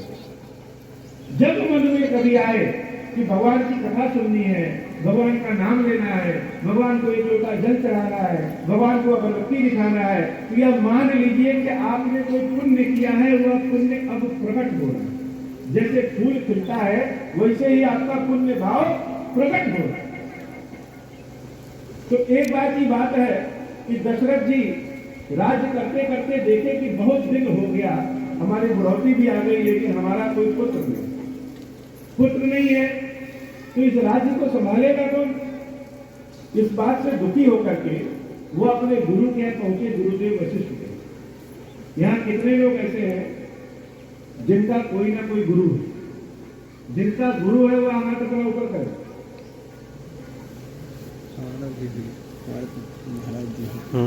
बहुत बढ़िया। जीवन में गुरु होना बहुत आसान, बहुत ही जरूरी है। गुरु में गु का मतलब होता है अंधकार और रू का मतलब होता है प्रकाश। जो अज्ञानता से ज्ञान की ओर ले जाए, जो अंधकार से प्रकाश की ओर ले जाए, वही गुरु। और गुरु जब किसी को बना लीजिए, ये मत सोचिए यह बहुत अनुभवी है, पुराना है, नया है। जिसको गुरु मान लिए वह अगर झूठा आशीर्वाद भी देंगे आपको, वह आशीर्वाद सत्य हो जाएगा। ऐसी सोच मन में रखिए। यह भगवान कृष्ण का आशीर्वाद है कि गुरु का दिया हुआ आशीर्वाद सफल है। तो गुरु जी के पास महाराज दशरथ पहुंचते हैं, और जब गुरु जी के पास पहुंचते हैं तो गुरु जी से अपने सुख और दुख दोनों बात करते हैं। निज दुख सुख सब गुरु ही सुनाए, अपने सुख की बात और फिर अपने दुख की बात सुनाते हैं कि हे प्रभु, हे महाराज, सब कुछ तो आपके आशीर्वाद से अच्छा है, लेकिन हमारे कोई पुत्र नहीं, कोई संतान नहीं है, यह इतना बड़ा राजपाट कौन संभाले। वशिष्ठ जी महाराज ध्यान में लगाते हैं और ध्यान लगा के कहते हैं कि हे महाराज दशरथ, आप परेशान न होइए, आपके 4 पुत्र हैं। दशरथ जी कहते हैं महाराज अभी तो एक भी नहीं है और आप कह रहे हैं 4 होगा। अवस्था हमारी वैसे 70 साल हो गई है, कैसे होगा, कब होगा। वशिष्ठ जी ने कहा कि होगा। अब जब गुरु ने कहा है होगा तो होगा। दशरथ जी महाराज हंसी खुशी घर चले आते हैं। कुछ समय बीतता है और वशिष्ठ जी अयोध्या आते हैं। अयोध्या आकर के महाराज दशरथ से पुत्र कामेश की यज्ञ कराने को कहते हैं। पुत्र कामेश की यज्ञ, पुत्र की कामना रखने वाला यज्ञ, जो यज्ञ करने से पुत्र प्राप्त हो वही पुत्र कामेश की यज्ञ। वह यज्ञ शुरू होता है। ऐसा यज्ञ न कभी हुआ था, न किसी ने देखा था, न किसी ने सुना था, न जानते हैं। यह कौन सा यज्ञ? 70 साल की अवस्था में किसी को पुत्र हो जाए, यह बहुत भारी यज्ञ है। कैसा यज्ञ है? यज्ञ शुरू हुआ, बहुत सी सामान आए, और यज्ञ कराने वाला कौन था? यज्ञ करवाने वाले भगवान शंकर के बहुत बड़े शिष्य, उनके सेवक भक्त श्रृंगी ऋषि। जब शिव जी का हम अभिषेक करते हैं तो जिस पात्र से दूध धारा या जल धारा गिरता है उसको श्रृंगी कहते हैं। तो श्रृंगी ऋषि ने यज्ञ शुरू कराया। शंकर जी और पार्वती जी का यज्ञ है। यज्ञ शुरू हुआ, और जब यज्ञ शुरू हुआ बहुत दिनों तक यज्ञ चला। चारों ओर जैसे आप लोग बैठे हैं ऐसे लाखों लोग बैठे हैं। किस तरह का अनूठा यज्ञ है। तब तक लोग देख रहे हैं कि जिस यज्ञ कुंड में स्वाहा स्वाहा स्वाहा कह करके आहुति डाली जा रही है, वह आहुति से एक दिव्य पुरुष और एक दिव्य देवी प्रकट होती है। जो प्रकट होते हैं उनका स्वरूप इतना दिव्य है कि लोग खड़े हो गए और उस विशाल देवता का और देवी का दर्शन करने लगे। इतने सुंदर स्वरूप में अग्निदेव स्वयं शरीर लेकर के जैसे प्रकट हो गए हों, ऐसे सुंदर स्वरूप में प्रकट हुए। अभी अगर यहाँ पे प्रधानमंत्री को आना हो तो उनको लेने के लिए गांव का प्रधान जाएगा या उत्तर प्रदेश के मुख्यमंत्री जाएंगे? उत्तर प्रदेश के मुख्यमंत्री जाएंगे। अगर अमेरिका के राष्ट्रपति हमारे यहाँ आ रहे हो तो उनको स्वागत के लिए स्वयं भारत के प्रधानमंत्री जाएंगे। तो उस यज्ञ में स्वयं शंकर जी और पार्वती जी एक दिव्य स्वरूप में प्रकट होते हैं, और उन्हीं के रूप को देख करके लोग मंत्रमुग्ध हो जाते हैं। तो वह शंकर जी पार्वती कौन है? अग्नि ही शंकर है, और अग्नि की शक्ति जिसको हम लोग स्वाहा स्वाहा कहते हैं, वह देवी स्वाहा ही पार्वती। शंकर जी जब भगवान विष्णु के स्वरूप में होते हैं तो देवी लक्ष्मी के स्वरूप में होती है। शंकर जी जब ब्रह्मा जी के स्वरूप में होते हैं तो देवी सरस्वती के स्वरूप में होती है। शंकर जी जब शिव जी के स्वरूप में होते हैं तो देवी पार्वती के स्वरूप में होते हैं। शंकर जी जब यज्ञ पुरुष के रूप में होते हैं तो देवी दक्षिणा के स्वरूप में होती है। शंकर जी जब पितृ रूप में प्रकट होते हैं तो देवी स्वधा के रूप में प्रकट होती है। शंकर जी जब अग्नि के स्वरूप में होते हैं तो देवी स्वाहा के रूप में प्रकट होती है। स्वाहा कौन है? हम लोग हर हवन कुंड में स्वाहा स्वाहा स्वाहा कहते हैं। ये स्वाहा है कौन? हम जैसे सब्जी अनाज खरीद के लाके घर पे रख देते हैं, वो सब्जी और अनाज खा लेते हैं क्या? नहीं। हमारे घर की माताएं बहनें उसको पहले पकाती हैं, बनाती हैं, पकवान बनाती हैं, फिर हम खाते हैं। घर के लोगों को जो जो पसंद है उस पसंद के अनुसार हुआ उसी का हुआ चीज बना देती। तो स्वाहा अम्बा वह अग्नि स्वरूप की शक्ति है और देवताओं को भोजन कराने वाली अम्बा है। जब हम गणेश जी का नाम लेकर के ओम श्री गणेशाय नमः स्वाहा करके आहुति डालते हैं, तो जो आहुति डालेंगे उस आहुति को स्वाहा अम्बा गणेश जी तक पहुंचाती है। तो देवताओं को भोजन कराने वाली अम्बा ही स्वाहा। शंकर जी पार्वती जी जब उस स्वरूप में प्रकट होते हैं तो लोग खड़े होकर के हाथ जोड़ रहे हैं, यह है कौन जो आ गया है। भगवान के उसी स्वरूप को हम लोग खीरेश्वर महादेव कहते हैं। बोलो खीरेश्वर महादेव की जय हो। बोले खीरेश्वरी मैया जी की जय हो। हाथ जितना ऊंचा उठाएंगे उन्नति उतनी ही मिलेगी। भगवान शंकर का वही स्वरूप खीरेश्वर महादेव स्वरूप ही राम जी के अवतार में मुख्य है। और भगवान शंकर का वही स्वरूप आज के समय आपके इस बाराबंकी में चौपला के पास जो खीरेश्वर महादेव जी का मंदिर है, वही स्वरूप की पूजा वहां उस मंदिर में होती है। खीरेश्वर महादेव शिव जी के जितने शिवलिंग आप देखेंगे ज्यादातर गोल होते। ये सामने जो खीरेश्वर महादेव जी की फोटो है, यह शिवलिंग अपने आप में अद्भुत है। इनको बनाया नहीं गया है, किसी मिस्त्री ने इनको चीनी हथौड़ी नहीं लगाया है, बनाया नहीं है। यह स्वयं नर्मदा में प्रकट हुए स्वयंभू शिवलिंग है और यह स्वप्न दे करके हमको प्राप्त हुए थे और हमारे माध्यम से, हमारे द्वारा नहीं, हम माध्यम, हमारे माध्यम से चौपला में स्थापित। ईश्वर की कृपा है कि उन्होंने यह बाराबंकी के स्थान को चुना है ताकि आप सब पे, हम सब पे कृपा कर सके। तो खीरेश्वर महादेव की यह कथा जहां जहां जिन गांवों में पहुंच रही है, भगवान उन सबका कल्याण करना चाहते हैं। लोग खड़े होकर के शिव जी के स्वरूप को देख रहे हैं और शिव जी ने वशिष्ठ जी से कहा, हे वशिष्ठ, जो कुछ तुमने हृदय में विचार किया, जो कुछ विचार किया है, जो अपने पुत्र की इच्छा है, वो चाहेंगे हमारा पुत्र हो, बलिष्ठ हो, राज्य करे। लेकिन वशिष्ठ जी महर्षि हैं, उनके मन में सिर्फ अयोध्या नहीं, संपूर्ण संसार का कल्याण छिपा। उनके मन में ईश्वर का रूप है कि पुत्र तो आए ही, लेकिन वह पुत्र कैसे आए, वह ईश्वर के रूप में आए। सकल आजुबाज सिद्ध तुम्हारा, भगवान के जिस रूप के बारे में वशिष्ठ जी महाराज ने सोचा था, खीरेश्वर महादेव आशीर्वाद देते हैं, सकल आजुबाज सिद्ध तुम्हारा, वह सारे कार्य वशिष्ठ तुम्हारे सिद्ध होंगे।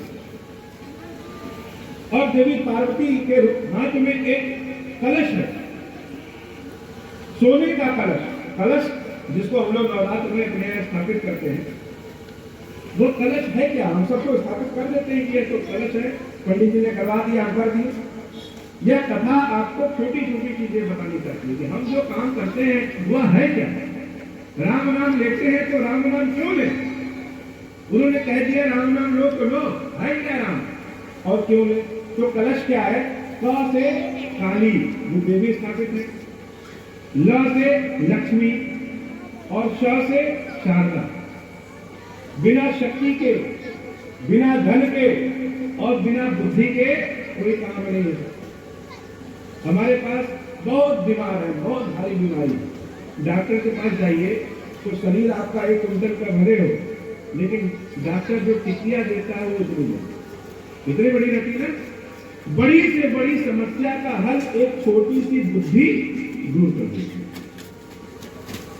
लेकिन अकेले बुद्धि से काम नहीं होगा, वह टिकिया बनाने के लिए पैसा तो चाहिए, तो बिना लक्ष्मी के काम नहीं होता। और लक्ष्मी भी रहे और काली न रहे तो वो टिकिया खाने की शक्ति ही नहीं बचेगी, सिधार जाएंगे। इसलिए काली, लक्ष्मी और शारदा कलश ही संपूर्ण। तो कलश लेकर के भगवान प्रकट हुए और वह कलश राजा दशरथ को देते हैं। कहते हैं यह अभिमान देह मृत जाए। खीरेश्वर महादेव जी के मंदिर में कलश माता भी स्थापित है। माता काली जब 8 भुजाओं के स्वरूप में होती है, उनकी 8 भुजाओं पे 8 शक्तियां बैठती, एक भुजा पे 8 शक्ति। तो 8 भुजाओं पे कितनी शक्ति बैठेगी? 64 शक्ति। 8 टाइम 64।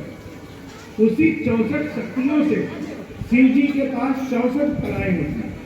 शिव जी उसी 64 शक्तियों से संसार चलाते। तो जहां देवी अष्टभुजा स्वरूप में होंगी, शिव जी वहां अपने अष्ट गणों के साथ, वह 64 शक्तियां ही बहुरूप, तारा, नर्मदा, यमुना, शांति, भागवती, क्षेत्री, इंद्री, वाराही, रमीला, वादरमुखी, वैष्णवी, कालरात्रि, वैद्य रूपा, चर्चिका, वेदनी, छिन्नमस्तिका, विश्वाहर, ज्वाला कामनी, घटवाल, खराकाली, सरस्वती, विरूपा, कवेरी, भरूपा, नागरी, गिरजा, विकंताना, महालक्ष्मी, कौमारी, महामाया, रति, करकरी, तपस्या, यक्षणी, विनायकी, विंध्यवासिनी, वीर कुमारी, माहेश्वरी, अंबिका, कामनी, घटाभरी, स्तुतिकारी, उमा नारायणी, समुद्र ब्राह्मणी, ज्वालामुखी, आग्नि, महाकाली, 64 शक्तियां ही भगवान को 64 शक्तियां देकर के कलाम से भगवान शंकर संसार चलाते। तो कलश देवी क्षीरेश्वर महादेव में भी स्थापित है। बिना कलश देवी को कोई काम नहीं होगा। हमारे आपके घर का भी काम क्या, भगवान का भी काम नहीं होगा। वो कलश राजा दशरथ को देते हैं कि हे महाराज, इस कलश में जो खीर है उसको अपने अपने हिसाब से आप बांट दीजिए। भगवान आप पे कृपा तो कर देंगे, लेकिन अब उस शक्ति को प्रयोग कैसे करना है ये आपकी बात। दशरथ जी महाराज बड़े प्रसन्न होते हैं, क्षीरेश्वर महादेव की जय जयकार करते हैं। सारे लोग हाथ जोड़कर कहते हैं, हे महादेव, जैसे आपने दशरथ जी पे कृपा किया, हम लोगों के भी बारे में कुछ सोचिए। हम भी इतने दिनों से बैठे हैं इस यज्ञ में, कृपा करिए महादेव। जैसे दशरथ जी ने प्रसन्न किया वैसे तो हम लोग मेहनत नहीं कर सकते, लेकिन आप बताइए कि आप प्रसन्न कैसे होंगे।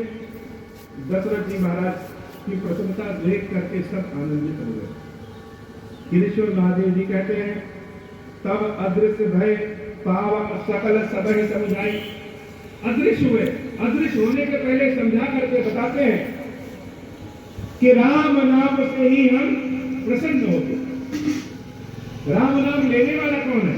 ओम अर्थात शंकर जी, श्री अर्थात पार्वती, और राम, शंकर जी और पार्वती जी मिलकर के ही इस संसार को राम में बनाते। और शंकर जी पार्वती जी के द्वारा जो खीर दी गई थी उससे राम प्रकट होते हैं। इसलिए ओम श्री राम का मंत्र जो हमको सुनाएगा उससे हम प्रसन्न होंगे। तब से क्षीरेश्वर महादेव जी को ओम श्री राम इतने सुनाना, आपको नहीं करना और बहुत कुछ करना है तो आप बड़े प्यार से उनके लिए खीर बनाइए। शिव जी को खीर बहुत प्रिय है। शिव जी जब विवाह करने पहुंचे और मैना मैया ने उनके रूप को देखा कि हमारी पुत्री तो इतनी सुंदर और इतने दिनों तक तपस्या किया, किसके लिए? इस अड़भंगी के लिए, ऐसा रूप, और बहुत ही निरादर करके वहां से हटा देती है कि हम अपनी पुत्री का विवाह आपसे नहीं करेंगे। शिव जी सर झुका करके चले जाते। पार्वती अम्बा अपनी माता से कहती है कि एक बार मुझे शंकर से मिलने दो, फिर बता। शिव जी को बुलाया गया। शिव जी पहुंचते हैं और देवी उनसे प्रार्थना करती है कि हे प्रभु, आप तो कर्पूर गौरम है, करुणावतारम, कपूर के समान स्वच्छ है, इतने सुंदर है, और विवाह में यह कौन सा रूप बनाते हैं? शंकर जी कहते हैं, देवी, हम यह तुमको बताना चाहते थे कि आप जिस दिन से हमारे जीवन से गई, तुम्हारे शंकर का क्या हाल पहले था और क्या रूप अब है। जब पार्वती, जब सती ही जीवन में नहीं है तो शंकर का रूप सुंदर होकर के क्या करेगा? जो लोग मेरा गुणगान किया करते थे, मेरे पास कुछ ना कुछ मांगने आया करते थे, हे देवी, तुम्हारे जाने के बाद शंकर को किसी ने पूछा नहीं, कोई जाना ही नहीं कि शंकर को भी कष्ट है, और हम अपने इस रूप को तुम्हें दिखाना चाहते थे कि एक बार देखो कि जब से तुम हमारे जीवन से गई, यह शंकर तुम्हारा कैसा हो गया। देवी बहुत रोती है और शिव जी से प्रार्थना करती है, हम सबके पास जब तक शक्ति है तब तक बहुत कुछ है। किसी पद पे रहिए, खाइए, कमाइए, बच्चों को खिलाइए, रिश्तेदारों को खिलाइए, सबकी मदद करिए, तब तक बहुत जय जयकार। एक बार लोगों को पता चल गया कि आपके पास शक्ति नहीं है तो आप शिव नहीं शव हो जाए, कोई पूछने वाला नहीं है। कोई नहीं पूछेगा। जब शंकर जी को किसी ने नहीं पूछा तो हमें आपकी क्या दिशा। माता प्रार्थना करती है कि हे प्रभु अपने सुंदर स्वरूप दिखाइए। और शंकर जी अपने अड़भंगी वेश को छोड़ करके चंद्रशेखर स्वरूप के आते हैं। चंद्रशेखर जिनके माथे पे चंद्रमा है, पीताम्बर धारण किए हुए हैं, बहुत सुंदर स्वरूप में भगवान के इस रूप को चंद्रशेखर कहते हैं। बोलिए चंद्रशेखर महादेव जी की जय हो। तो पार्वती मैया की माता जी जब देखती है कि अरे हमने किसका अपमान किया, बहुत क्लेश होता है।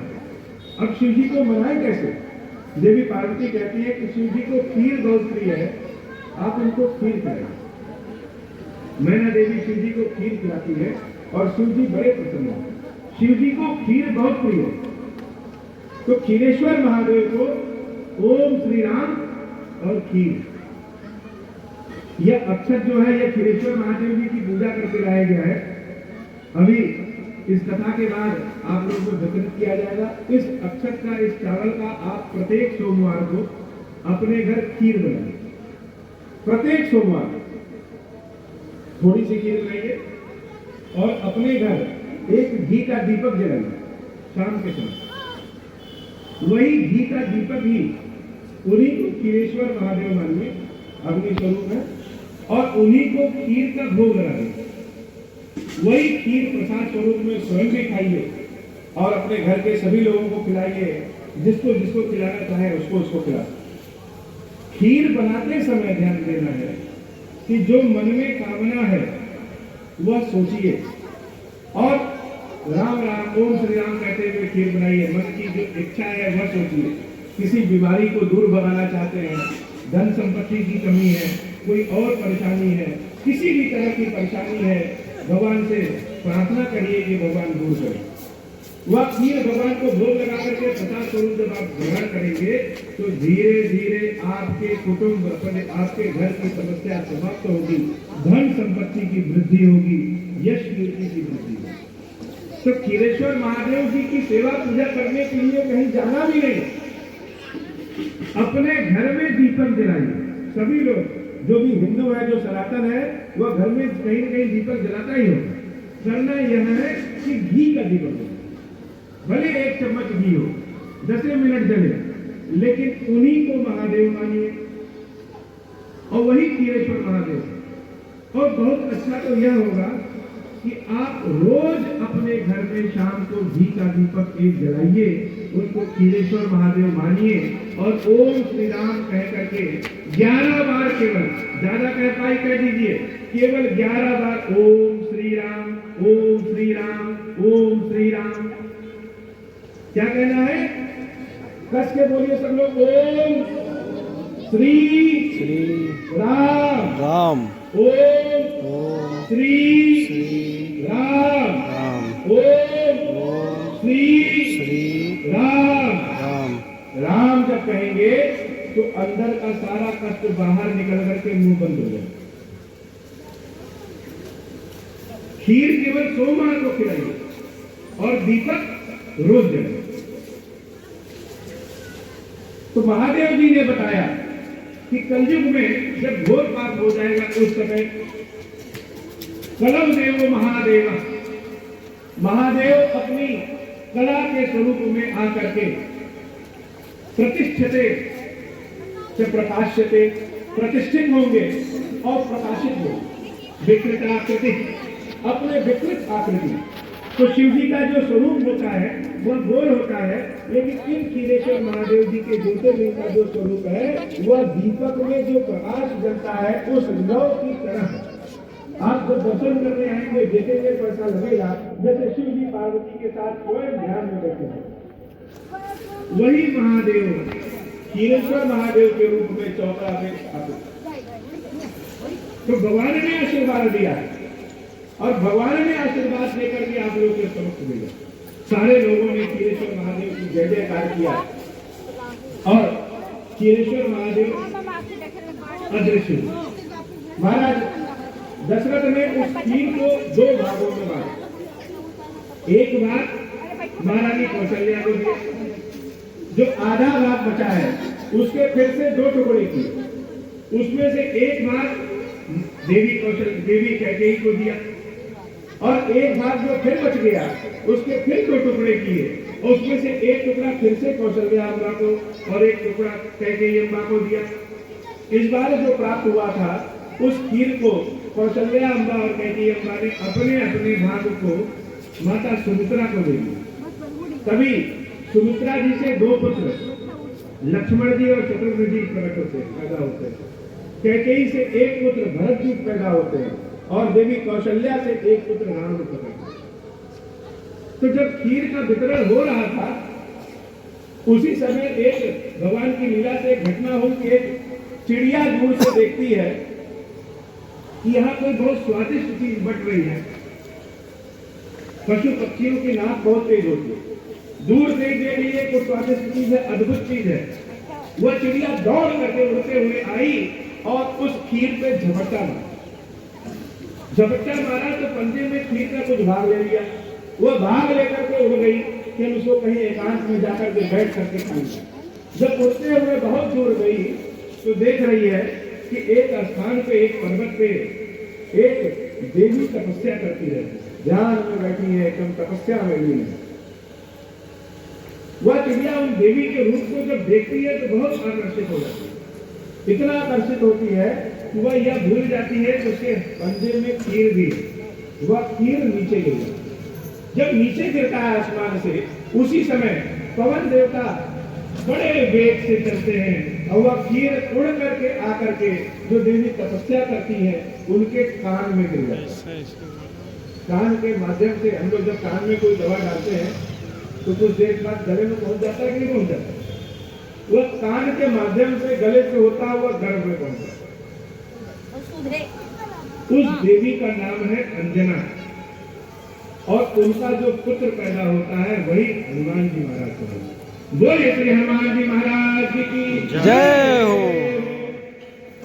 देवी अंजना के पति केसरी महाराज हैं तो हनुमान जी का नाम है केसरी नंदन। पवन देवता ने वह खीर उनके कान में डाला तो हनुमान जी कहलाए पवन पुत्र। वह खीर किसने दिया था? स्वयं महादेव जी ने दिया था, इसलिए हनुमान जी कहलाए शंकर सुवन। तो शंकर सुवन क्यों है हनुमान जी? क्योंकि स्वयं महादेव जी के दिए हुए खीर से हनुमान जी महाराज प्रकट होते। तो जिस खीर से राम प्रकट होते हैं उस खीर से ही हनुमान जी प्रकट होते हैं। तो यह मंत्र जो है ओम अर्थात भगवान शंकर, श्री अर्थात देवी पार्वती, जितने भी रूप हैं वह सब ओम से अथवा श्री से अथवा दोनों से बने। तो अगर हम यहाँ पे किसी का नाम ले कि अर्जुन जी यहाँ आइए तो केवल अर्जुन आएंगे। अगर हम कहें जितनी भी पुरुष हैं सब यहाँ आइए, एक ही शब्द बोले पुरुष, सारे पुरुष यहाँ आ जाएंगे। ओम से ही सब लोग बने तो ओम, और सबके अंदर जो शक्ति है वह कौन है? वह श्री है। तो ओम ही शंकर जी और श्री ही शक्ति के रूप में पार्वती है। तो ओम श्री जो प्रकट होता है ओम श्री से वो राम है। तो ओम श्री राम का मंत्र है और इसी से हनुमान जी महाराज प्रकट होते। इसलिए खीरेश्वर महादेव जी के मंदिर में हनुमान जी महाराज विराजित हैं और वह विप्र रूप में, छोटे से बटक रूप में विराजित है। उनके माथे पे 3 लकीरें हैं। खीरेश्वर महादेव मंदिर पे की पूजा कोई करे या ना करे, हमारी अवस्था है एक दिन हम चले जाएंगे। कोई नहीं जानता कि आने वाली संतानें 5 स्टार होटल खोलेंगी या भक्ति करेंगी। तो भी उस स्थान पे भगवान की पूजा हमेशा होती रहेगी क्योंकि स्वयं हनुमान जी महाराज वहां पे साधक के रूप में विराजित हैं। तो ओम श्री राम का मंत्र साधक भी है, साधना भी प्रदान करता है और साध्य भी। इनको जपने में कोई कठिनाई नहीं। हम एक मंत्र कहेंगे उसके बाद एक मंत्र फिर कहेंगे, 2 मंत्र पढ़ेंगे। आप बताइएगा कि आपको कौन सा मंत्र याद हो गया? ओम ऐं ह्रीं क्लीं चामुंडाय विच्चै ओम ग्लौं हूं क्लीं जूं सा ज्वाले ज्वाले ज्वल ज्वल प्रज्वल प्रज्वल ऐं ह्रीं क्लीं चामुंडाय विच्चै ज्वल हं सं लं छं फट स्वाहा। याद हुआ? फिर से कहें याद हो जाएगा? अब जो कहेंगे वो बताइएगा याद हुआ कि नहीं। ओम श्री राम। याद हुआ? कलयुग में यही है, नाम का प्रभाव है। बहुत आराम से यहाँ ज्ञान तक के चक्कर में न पड़िए कि हवन करेंगे, ज्ञान मिलेगा, अनुष्ठान करेंगे, करोड़ों खर्च हो जाएगा, नहीं मिलेगा। स्वयं आप सब कुछ कर सकते। कौन बताने वाला है? जो बताने आएगा उसको भी ज्ञान नहीं। सारे कथा पूजा कराई जाती है देवता को प्रसन्न करने के लिए, लेकिन आज जो कथा पूजा होती है आजकल, वह यजमान को प्रसन्न करने के लिए। यजमान अगर प्रसन्न है तो ये ज्यादा मिलेगा। जैसे एक साधारण सी बात है, हर लोग हवन करते हैं ना, पंडित जी लोग सब लोग हवन कराते हैं, लेकिन पता है हवन केमिस्ट्री है। जैसे बच्चे लैब में हाइड्रोजन और कार्बन और ऑक्सीजन मिलाते हैं, कभी कभी ब्लास्ट हो जाता है। यह हवन स्त्रियों को नहीं करना चाहिए, लेकिन स्वाहा स्वाहा सब करते हैं ना। कौन रोके उसको कि देवी जी आप ना करिए? हम रोक देंगे तो लोग कहेंगे ये पुरुष और स्त्री में भेद करते हैं, लेकिन भेद नहीं है। स्त्री और पुरुष में कोई कंपटीशन नहीं है। स्त्री और पुरुष एक दूसरे के पूरक हैं, लेकिन यह ज्ञान न सबको दिया जा सकता है, न दिया जाना चाहिए। इसलिए राम नाम कहिए, उसमें न कोई अशुद्धि होती है, न कोई बर्बादी होती है। राम नाम कह के कुछ भी कह लीजिए, हवन कर लीजिए, राम नाम कह सब सुना।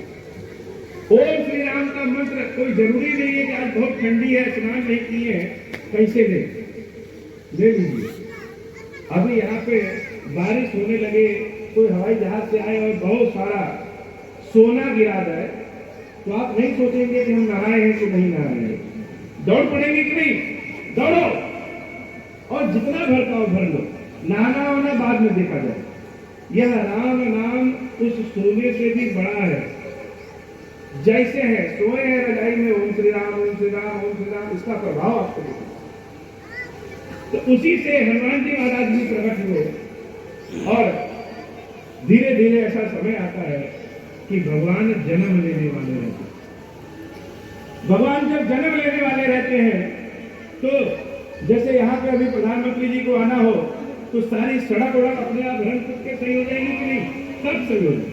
तो जब भगवान जन्म लेने वाले रहते हैं उस समय सब कुछ अपने आप सही हो गया, सब कुछ, सारी नदियां साफ हो गई, फूल पत्ती सब सही हो गए कि भगवान आने वाले हैं। सारे लोग देवता लोग जान गए कि भगवान प्रकट होने वाले हैं, तो सारे देवता लोग, जैसे यहाँ पे सभी लोग अपना अपना श्रद्धा लेके आए, कोई धन चढ़ाया, कोई मिठाई चढ़ाया, कोई प्रसाद लाया, कोई फूल लाया, कोई अपना मन लेके आया, कोई सब कुछ लेके आया। वैसे ही भगवान जब आने वाले हैं तो सारे देवता बरसहि सुमन सुअंजलि साजी, सब चले अपने अपने जहाज को, अपने अपने विमान को, अपनी अपनी गाड़ी वाहन को रंग पोत के एकदम बढ़िया से टाई वाई लगा करके पहुंचे भगवान के दरबार में कि भगवान प्रकट होने वाले। आसमान से पुष्प गिरसा रहे हैं, दुंदुभी बज रही है, ढोल नगाड़े बज रहे हैं। अस्तुति करहि नाग मुनि देवा, बहुविध लावहि निज निज सेवा। अनेक सामान ले आ रहे हैं भगवान की सेवा पूजा में। भगवान को भी लगा कि सब आ रहे हैं, लेकिन भगवान सबको दर्शन नहीं देते, सबको दर्शन नहीं देते। हमको लगता है कि हम आसमान में पहुंच जाइए, जो आसमान दिख रहा है, हवाई जहाज से जाएं तो आसमान को इसे पकड़ लेंगे, लेकिन जब हवाई जहाज से ऊपर जाएंगे उसके ऊपर आसमान फिर दिखेगा। आसमान पकड़ में नहीं आता। तो देवता होने का मतलब यह नहीं है कि भगवान दर्शन दे ही देंगे। भगवान ने सबको कहा कि आप लोग अपने अपने घर जाइए और हमको अपनी लीला कर दीजिए। सुर समूह विनती करे पहुंचे निज निज धाम, जग निवास प्रभु प्रगटे, जग निवास प्रभु प्रगटे। भगवान के कण कण में इस जगत का निवास है और भगवान इस जगत के कण कण में वास करते हैं। तो कौन से भगवान प्रगटे? जग निवास प्रभु प्रगटे। जैसे ठंडी में अचानक से बर्फ नीचे गिरने लगता है तो बर्फ कौन गिरा है? वह बर्फ, यही हवा पानी ठंड होकर के बर्फ जम जाता है। वैसे ही भगवान प्रगटे, जग निवास प्रभु प्रगटे, अखिल लोक विश्राम। जहाँ सारे लोगों का विश्राम हो जाए, भगवान का वही रूप प्रकट हुआ। और कहाँ प्रकट हुआ? कौशल्या अम्बा के कक्ष में। देवी कौशल्या देख रही है कि कोई बहुत दुर्लभ और दिव्य चीजें प्रकट हुई है। भय प्रगट कृपाला दीन दयाला। हमने अनेकों बार यह विनती पढ़ी होगी, गाई होगी, सुनी होगी। बड़ा सुंदर लगता है गाने में, सुनने में, गाने में बड़ा अच्छा लगता है। लेकिन ये है क्या? भगवान का गान राग से हो पाए चाहे ना हो पाए, गला देवी सरस्वती सबको नहीं देती, राग से हो पाए या न हो पाए, लेकिन भगवान की गान अनुराग से जरूर सुने। हृदय में जो भाव है, अनुराग, जो प्रेम है। अब राम जी हैं कैसे? राम जी के अंदर गुण कैसा है? राम जी का स्वरूप कैसा है? वह इस वंदना में लिखा है कि राम है कैसे। तो हमने सुना तो अनेक बार होगा, आज जानेंगे कि राम का रूप कैसा है, स्वरूप कैसा है। और किसी का रूप स्वरूप या वाय शरीर पहले दिखता है, लेकिन अंततो गत्वा उसका गुण ही काम आता है। तो भगवान का रूप कैसा है? भय प्रगट। भगवान जन्म में लेते हो, भगवान प्रकट होते। जैसे जब हम माचिस जलाते हैं तो अग्नि प्रकट होती है कि नहीं होती? तो अग्नि है कहाँ? दिख तो नहीं रही है, कहां से प्रकट हो गई? जब हम माचिस जलाते हैं तब प्रकट होती। वैसे ही लोग कहते हैं भगवान है तो दिखता नहीं, क्यों नहीं दिखा? देखो इसमें से कितने लोग हैं जिन्होंने कोरोना को देखा होगा? कोई है? कोई देखा है? कोई नहीं है। बस लोग कहे कि कोरोना है, सम्मान लिए, कोरोना है, दवाई भी खा ली। लेकिन जब भगवान को कहते हैं तो लोग क्वेश्चन करते हैं कहाँ दिख रहा है, दिख क्यों नहीं रहा? कोरोना भी दिखेगा, लेकिन सूक्ष्म दृष्टि, और देखने के लिए पढ़ाई पढ़नी पड़ेगी। जब पढ़ने का समय था तब तो हम लोग माधुरी दीक्षित जी का नृत्य देख रहे थे, और जो पढ़े वह वैज्ञानिक बन गए। उनके लिखे पर्चे को हम क्या करते हैं? हम बिना कुछ सोचे समझे खा लेते हैं कि नहीं खा लेते? वैसे ही भगवान तब दिखेंगे जब हम श्रद्धा और भाव से उनको प्रकट करें। तो भय प्रगट कृपाला, कौन सा रूप भगवान का प्रकट हुआ? पहला रूप, पहला गुण भगवान का है कृपाला। कृपा करने वाले भगवान प्रकट हुए। कौन सी कृपा? कैसी कृपा? लोग कहते हैं बड़ी भारी कृपा होगी, ऐसी कैसी कृपा? आज तक तो कोई कृपा हुई नहीं, कैसे मान ले कृपा? तो सब पे कृपा करता है भगवान। आप पढ़े लिखे हो या अनपढ़ हो, स्त्री हो या पुरुष हो, किसी भी जाति के, किसी भी धर्म के, यहां तक कि आपका गुण भी कोई है, ईमानदार हो या बेईमान हो, लेकिन भगवान पहली कृपा सब पे एक बराबर करता है। कैसे? सूरज का प्रकाश सबको मिलता है कि नहीं मिलता है? कोई यह कहता है कि हम गोरे हैं इसलिए हमको ज्यादा मिलता है, हम काले हैं तो कम, हम इस जाति के हैं इसलिए कम मिलता है, उस जाति के हैं इसलिए ज्यादा, हमने पाप कर्म किया है इसलिए कम मिला है और पुण्य किया है इसलिए ज्यादा। सबको समान मिलता है। और जीवन जीने के लिए जो चीज परम आवश्यक है वह भगवान ने फ्री में दिया। जैसे जीवन जीने के लिए सबसे ज्यादा आवश्यक क्या है? सांस। भगवान उनका पैसा लेते हैं क्या? नहीं लेते ना। तो भगवान का रूप ही कृपाला। तो भगवान का पहला गुण क्या है? कृपा प्रदान करने वाला, सब पे कृपा प्रदान करता है, भय प्रकट कृपाला। दूसरा रूप दीन दयाला। दूसरा गुण क्या है? दीन दयाल, दीनों पे कृपा करते हैं। जिसका कोई नहीं उसके भगवान।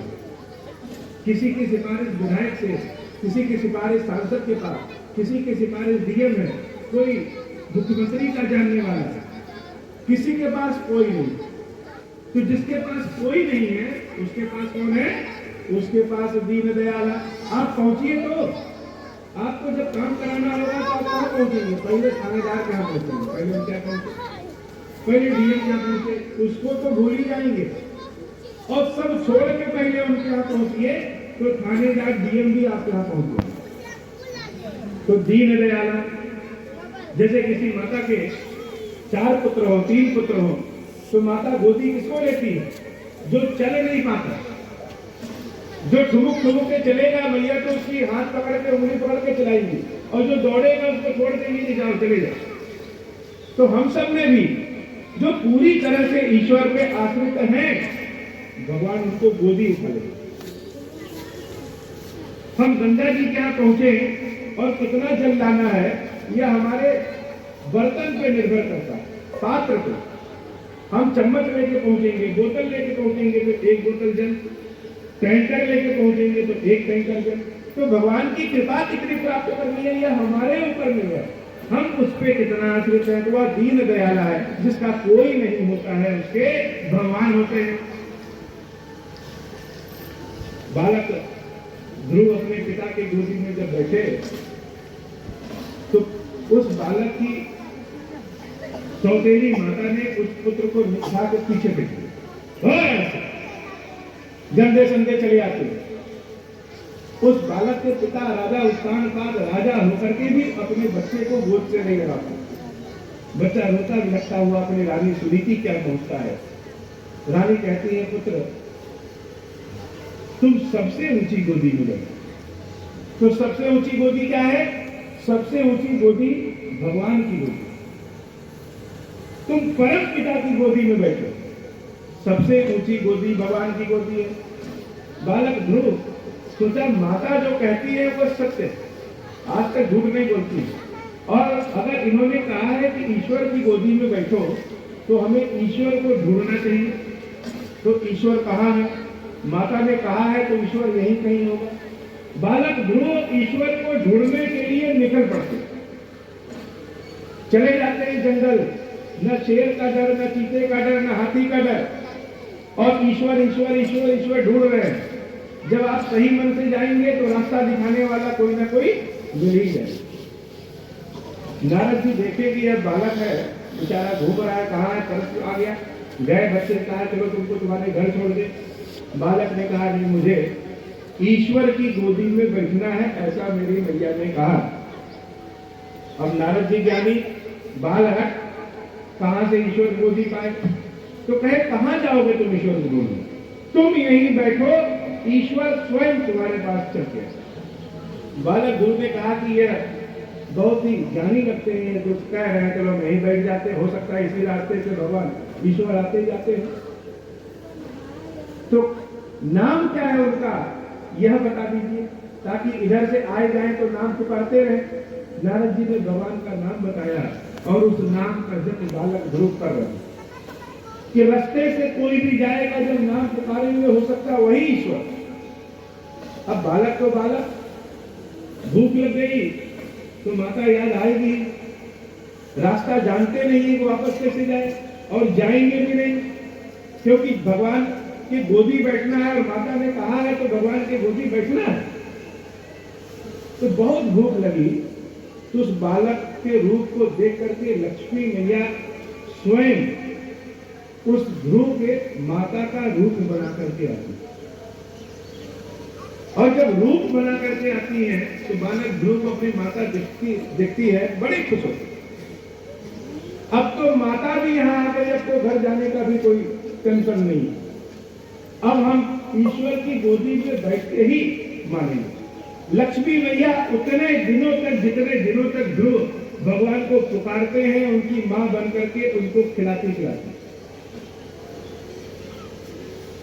एक ऐसा समय आता है कि भगवान को आने पड़ता है और भगवान आते हैं। बालक ध्रुव से कहते हैं ध्रुव आंखें खोलो। बालक ध्रुव आंखें खोलता है तो जिस भगवान के लिए इंतजार कर रहा है उस भगवान से पूछता है आप कौन है? तो भगवान अपना परिचय कैसे दे? तो कह रहे हम भगवान हैं जिसको तुम ढूंढ रहे हो। तो ध्रुव ने कहा माने कैसे कि आप ही भगवान हैं? इसका प्रमाण तब होगा जब मेरी माता कहेगी कि आप ही भगवान, क्योंकि उन्होंने कहा है ईश्वर की गोदी में बैठना है, इसका मतलब ईश्वर को वही पहचानती होंगी। लक्ष्मी जी स्वयं आती हैं, भगवान को अपना आधार कार्ड दिखाना पड़ता है, प्रमाण देना पड़ता है कि हम ही भगवान हैं। लक्ष्मी जी जब कहती हैं कि यही भगवान, पिता के बारे में ज्ञान माता ही देती है। पुत्र या संतान जब बड़ी होती है तो पिता कौन है यह बताने वाली माता ही बताती है कि यह तुम्हारे पिता। वह देवी लक्ष्मी ही कहती है कि हाँ बेटा ध्रुव यही ईश्वर है। तो यही ईश्वर है। लोग भगवान को देख करके भगवान के चरणों में गिर पड़ते हैं। बालक ध्रुव कहता है कि हे ईश्वर, आप तो इतने लंबे चौड़े हो, कैसे गोदी करेंगे, नीचे से। भगवान स्वयं उस बालक के चरणों में घुटनों के बल बैठते हैं और बालक ध्रुव उनके गोदी करते हैं कि आज भी गोदी चढ़े हुए। ऐसी ऊंची गोद आज तक किसी ने नहीं चढ़ी। ऐसा भगवान का दीन दयाल स्वरूप जो दीनों पे कृपा करता है। भगवान का तीसरा स्वरूप कौशल्या हितकारी। देवी कौशल्या के हित में जो जो होगा वह सब राम करेंगे। अब देवी कौशल्या के हित में क्या होगा? देवी कौशल्या महारानी है और राम सबको प्रकट नहीं होते। राम प्रकट होने के लिए पहले स्वयं को कौशल्या और दशरथ बनाना पड़ता है, तभी तो राम मिलेंगे। तो कौशल्या है वो, सारे संसार का हित चाहती। राम जी जब जंगल जाने के लिए माता कौशल्या के पास पहुंचते हैं कि हे मैया जंगल जाना है। माता कहती है अभी तो तुम राजगद्दी पे बैठने वाले थे, अचानक जंगल। राम जी कहते हैं हाँ माता ने कहा। कौन माता ने कहा? तो कैकेयी मैया ने कहा है कि जंगल जाना है और पिता ने भी कहा है कि जंगल जाना। तो कौशल्या अम्मा कहती है पुत्र, किसी बात को अगर माता भी कहे और पुत्र भी कहे तो दोनों में माता की बात को पहले मानना चाहिए। माता कह रही है कि बेटा पानी लाओ और पिता कह रहे हैं सब्जी लाओ, तो क्या करेंगे आप? पहले माता को पानी देंगे फिर पिता को सब्जी देंगे। और अगर किसी बात को माता और पिता दोनों एक साथ कहें, एक ही बात कहें, तो बिना सोचे समझे उस बात को मान लेना चाहिए। जैसे माता पिता बच्चों से कहते हैं कि पढ़ो, तो बच्चों को बिना सोचे समझे इस बात को मान लेना चाहिए। तो तुम्हारी तो माता और पिता दोनों कह रहे हैं कि जंगल जाओ, इसलिए जंगल जाओ। तो आज से तुम्हारे पिता ही जंगल देव भगवान शंकर और जंगल देवी भवानी, इसलिए जाओ जंगल। तो कौशल्या अम्बा जैसा जिसका हृदय होगा वही राम की मां बनता है। तो कौशल्या हितकारी, राम जी का जो तीसरा गुण था वह कौशल्या हितकारी, हर्षित महतारी। देवी कौशल्या भगवान के इस रूप को देख करके हर्षित हो गई। भगवान का रूप कैसा? मुनि मनहारी। मुनि लोग ध्यान में बैठते हैं, तपस्या करते हैं, कहीं भी चीज में अपना मन नहीं लगाते हैं, लेकिन भगवान का ऐसा रूप है कि मुनि भी अपनी तपस्या को छोड़ करके उस रूप को एक टक देखते रहे। ऐसा सुंदर रूप है। अद्भुत रूप विचारी, अद्भुत रूप का विचार किया देवी कौशल्या ने। यह है कौन? लोचन अभिराम। लोचन अभिराम, हमारी आंखें किसी चीज को देखें तो देखती रह जाए, रुक जाए, प्रभु का वैसा स्वरूप है। लोचन अभिरामा, तनु घन स्वाम श्यामा। नीले रंग का शरीर, निज आयुध भुजचारी। चार भुजाओं के साथ भगवान प्रकट हुए। भूषण बनमाला, नयन विशाला। आंखें बड़ी हैं और आंखें इतनी बड़ी हैं कि देखने वाले भी समाहित हैं, क्योंकि भगवान का हृदय बड़ा है। शोभा सिंधु खरारी, बड़े सुंदर लग रहे हैं।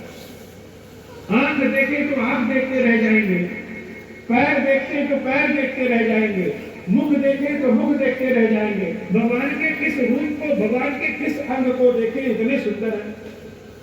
कह दो कर जोरी, आज तक कभी उनसे मिले नहीं, कभी इनके रूप को देखे नहीं, तो इनकी वंदना कैसे करें? क्या कहेंगे? पुकारे। माता कौशल्या हाथ जोड़ देती हैं। कह दुई कर जोड़ी, दोनों हाथों को जोड़ती है और स्तुति तोरी कह विधि करो अनंता। किस विधि से आपकी स्तुति करें? कौन से तरीके से, कौन मंत्र पढ़े, कौन आरती पढ़े? आप तो अनंत कहें अगर आपको, तो सूक्ष्म के जैसे अनंत शब्द। आपको सुंदर कहे तो सुंदर भी आपके लिए कम है। आपके इस रूप को न कभी देखे, न जाने, न वेदों में पढ़ा, जो पढ़ा था पुराणों में, वेदों में, ऋषियों ने जो बताया था, आप तो उस रूप से भी अलग है कौन? माया गुण ज्ञानातीता। माया गुण, इस माया में जितने गुण बने हैं, जिससे ज्ञान उत्पन्न होता है, वह सारे गुणों में देख करके हम जान गए। अमरोम प्रतिवेद कहे, रोम रोम में ब्रह्मांड के दर्शन हो रहे हैं। मम उर्सोवासी यह उपहासी, सुनत धीर मत फिर न रहे। मेरी बुद्धि मुझ पर हंस रही। स्तुति आपकी कैसे करें? कौन है? भगवान मुस्कुरा रहे हैं और भगवान ने देवी को ज्ञान दिया कि हे देवी, जो आपने मांगा था वही तो है। पिछले जन्म में आपने ही हमसे मांगा था कि हम आपके पुत्र के रूप में आए, और कभी आप यह भूले ना कि हम आपके जो पुत्र हैं वह कौन है। इसलिए हम आपको याद दिलाने के लिए इस रूप में आए। मैया को ज्ञान होता है, और जब ज्ञान होता है तो माता हाथ जोड़ करके कहती है, कही कथा सुहाई मातु बुझाई, जही प्रकार सुत प्रेम बने। कि हे भगवान, पिछले जन्म में क्या कहा था वो तो पता नहीं, लेकिन इस रूप को हटाइए और कौन सा रूप लाइए? जो रूप शिशु के रूप में होता है, जैसे दूसरों के बच्चे होते हैं, वैसे आइए। ये 4 भुजाधारी अगर आप आकर के जन्म लेंगे तो लोग कहेंगे कौशल्या को कौन पैदा होगा? तो जैसे दूसरे बच्चे होते हैं जो हाथ वाले, वैसे आइए। माता को निबोली सोमति डोली तजहुता यह रूपा। भगवान के चतुर्भुज रूप का दर्शन करने के लिए ऋषि मुनि न जाने कितने जन्मों तक तपस्या करते हैं। वह रूप जब देवी कौशल्या के समक्ष आया तो माता ने उस रूप का इनकार कर दिया कि इसको हटाइए, चाहिए मेरे पुत्र के रूप में। तो माताओं के लिए उनकी संतानें ही सबसे अच्छी है। संसार में सबसे सुंदर कौन? उनकी संतानें। और बच्चा जब पैदा होता है उस समय जब रोता है कौ कौ करके, वह ध्वनि बड़ी प्रिय ध्वनि है। भगवान बालक स्वरूप में आते हैं और सुन्नी बचन सुजाना रोदन ठाना। भगवान जब रोना शुरू करते हैं, वही बालक सुर रूपा, सारे लोग जान जाते हैं कि देवी कौशल्या के पुत्र पैदा हुए हैं। और उनकी ध्वनि, इनके रोने की आवाज इतनी सुंदर है कि जहां जहां तक वह ध्वनि जाती है, सब लोग जैसे ब्रह्मांड में ऐसा आनंद ना कभी देखा न सुना, इसलिए मंत्र मुग्ध हो जाते। यह चरित्र जगावई हरिपद पावई, तेन पर ही बहुता। भगवान कहते हैं देवी, भगवान के इस चरित्र को जो गाता है, जो सुनता है, वह कभी जीवन और मरण के चक्र में नहीं फंसता, उसको आनंद ही आनंद आता है। विप्रधेन सुर संत लेन मनुज अवतार, निज इच्छा निर्मित तनु माया गुरु गोपाल। भगवान अवतार ले लेते हैं। बोलिए श्री रामचंद्र जी की जय। खबर पहुंचती है दशरथ जी महाराज के पास, और दशरथ जी महाराज को जैसे लग रहा है कि इस खबर का इंतजार करें। जब सुना खबर कि पुत्र पैदा हुआ है, कानों में जब दशरथ जी महाराज के गया कि पुत्र पैदा हुआ, यह सुन करके जैसे लगा कि अभी कलेजा बाहर आ जाए, खुशी में हार्ट अटैक हो जाता है। दशरथ जी महाराज जहां थे वही जमीन पे धम से रह गया। आवाज मुख से निकलना बंद हो जाती है। सारे दास दासी कहते हैं, महाराज महाराज क्या हुआ? दशरथ जी महाराज धीरे से कहते हैं कि बाजा बजाओ, उत्सव मनाओ।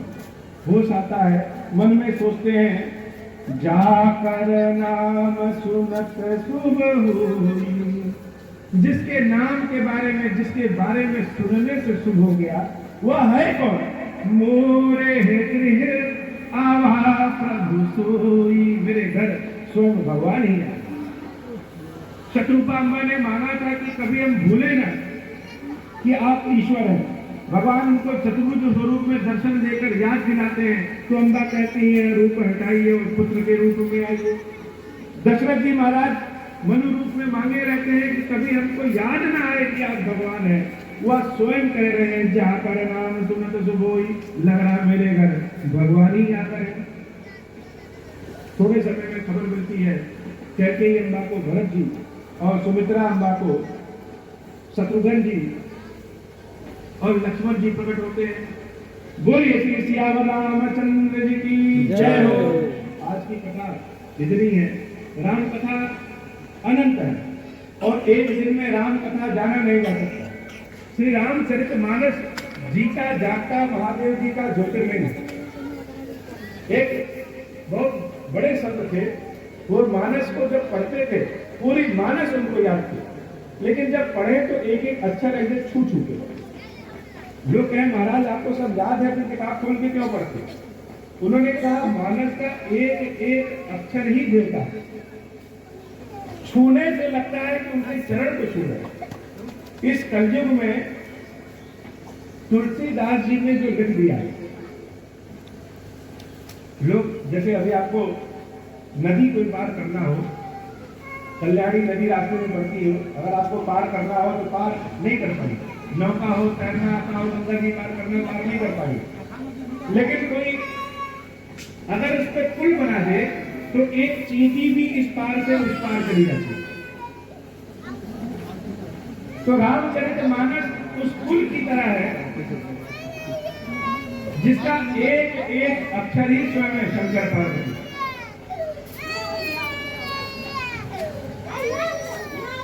तो आप लोगों से हमने जो विनय किया, वो विनय किया कि क्षीरेश्वर महादेव जी की पूजा शुरू करिए।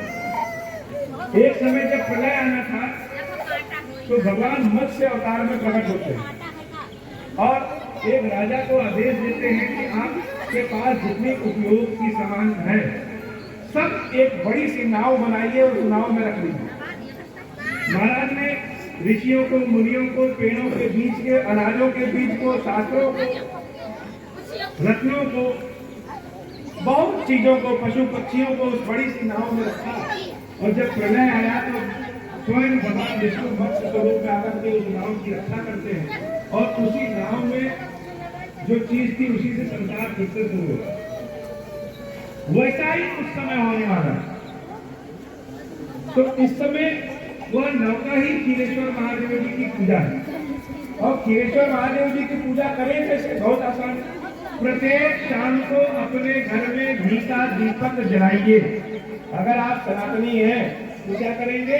प्रत्येक शाम को अपने घर में घी का दीपक जलाइए। कोई भी जलाए, माताएं जलाएं, बहनें जलाएं, पुत्रियां जलाएं, पुत्र जलाएं, घर का मालिक जलाए।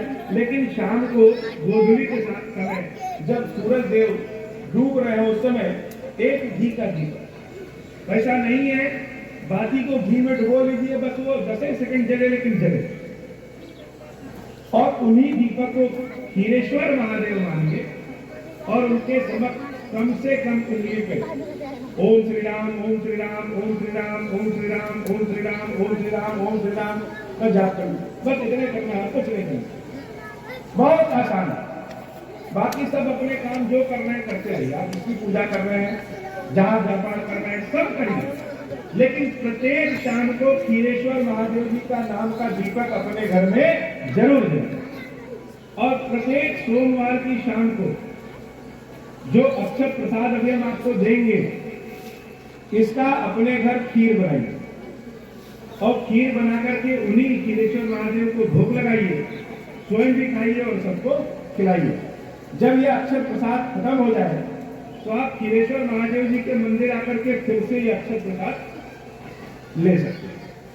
मेरे साथ भगवान महादेव जी की एक वंदना कर दीजिए, पढ़ लीजिए। सारे लोग बोलेंगे, तेज आवाज में बोलेंगे।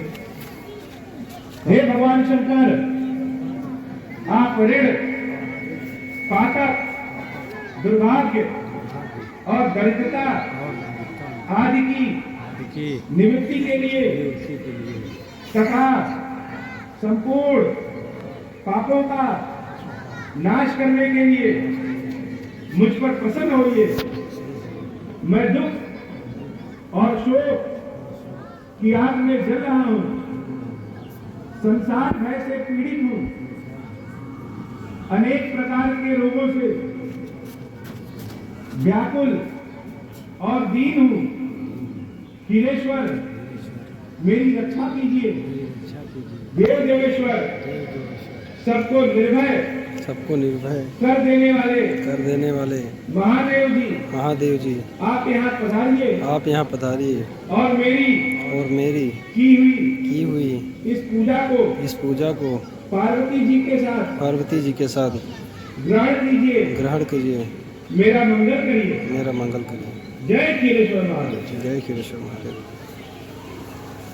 किसी को कोई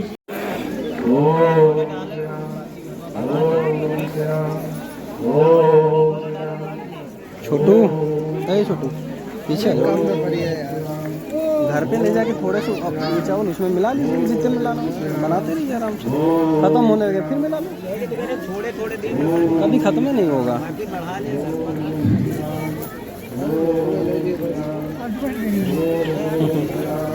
थोड़े थोड़े देने चाहिए, सबसे ज़्यादा हो गया।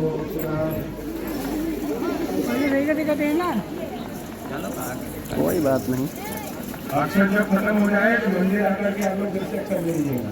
ओम श्री राम, ओम श्री राम। अपने घर में चावल में इसमें से प्रसाद बंटवा दीजिए आपको। ओम श्री राम, उल्टी ओम श्री राम। ज़्यादा वो बांध दो आपस में सब लोग।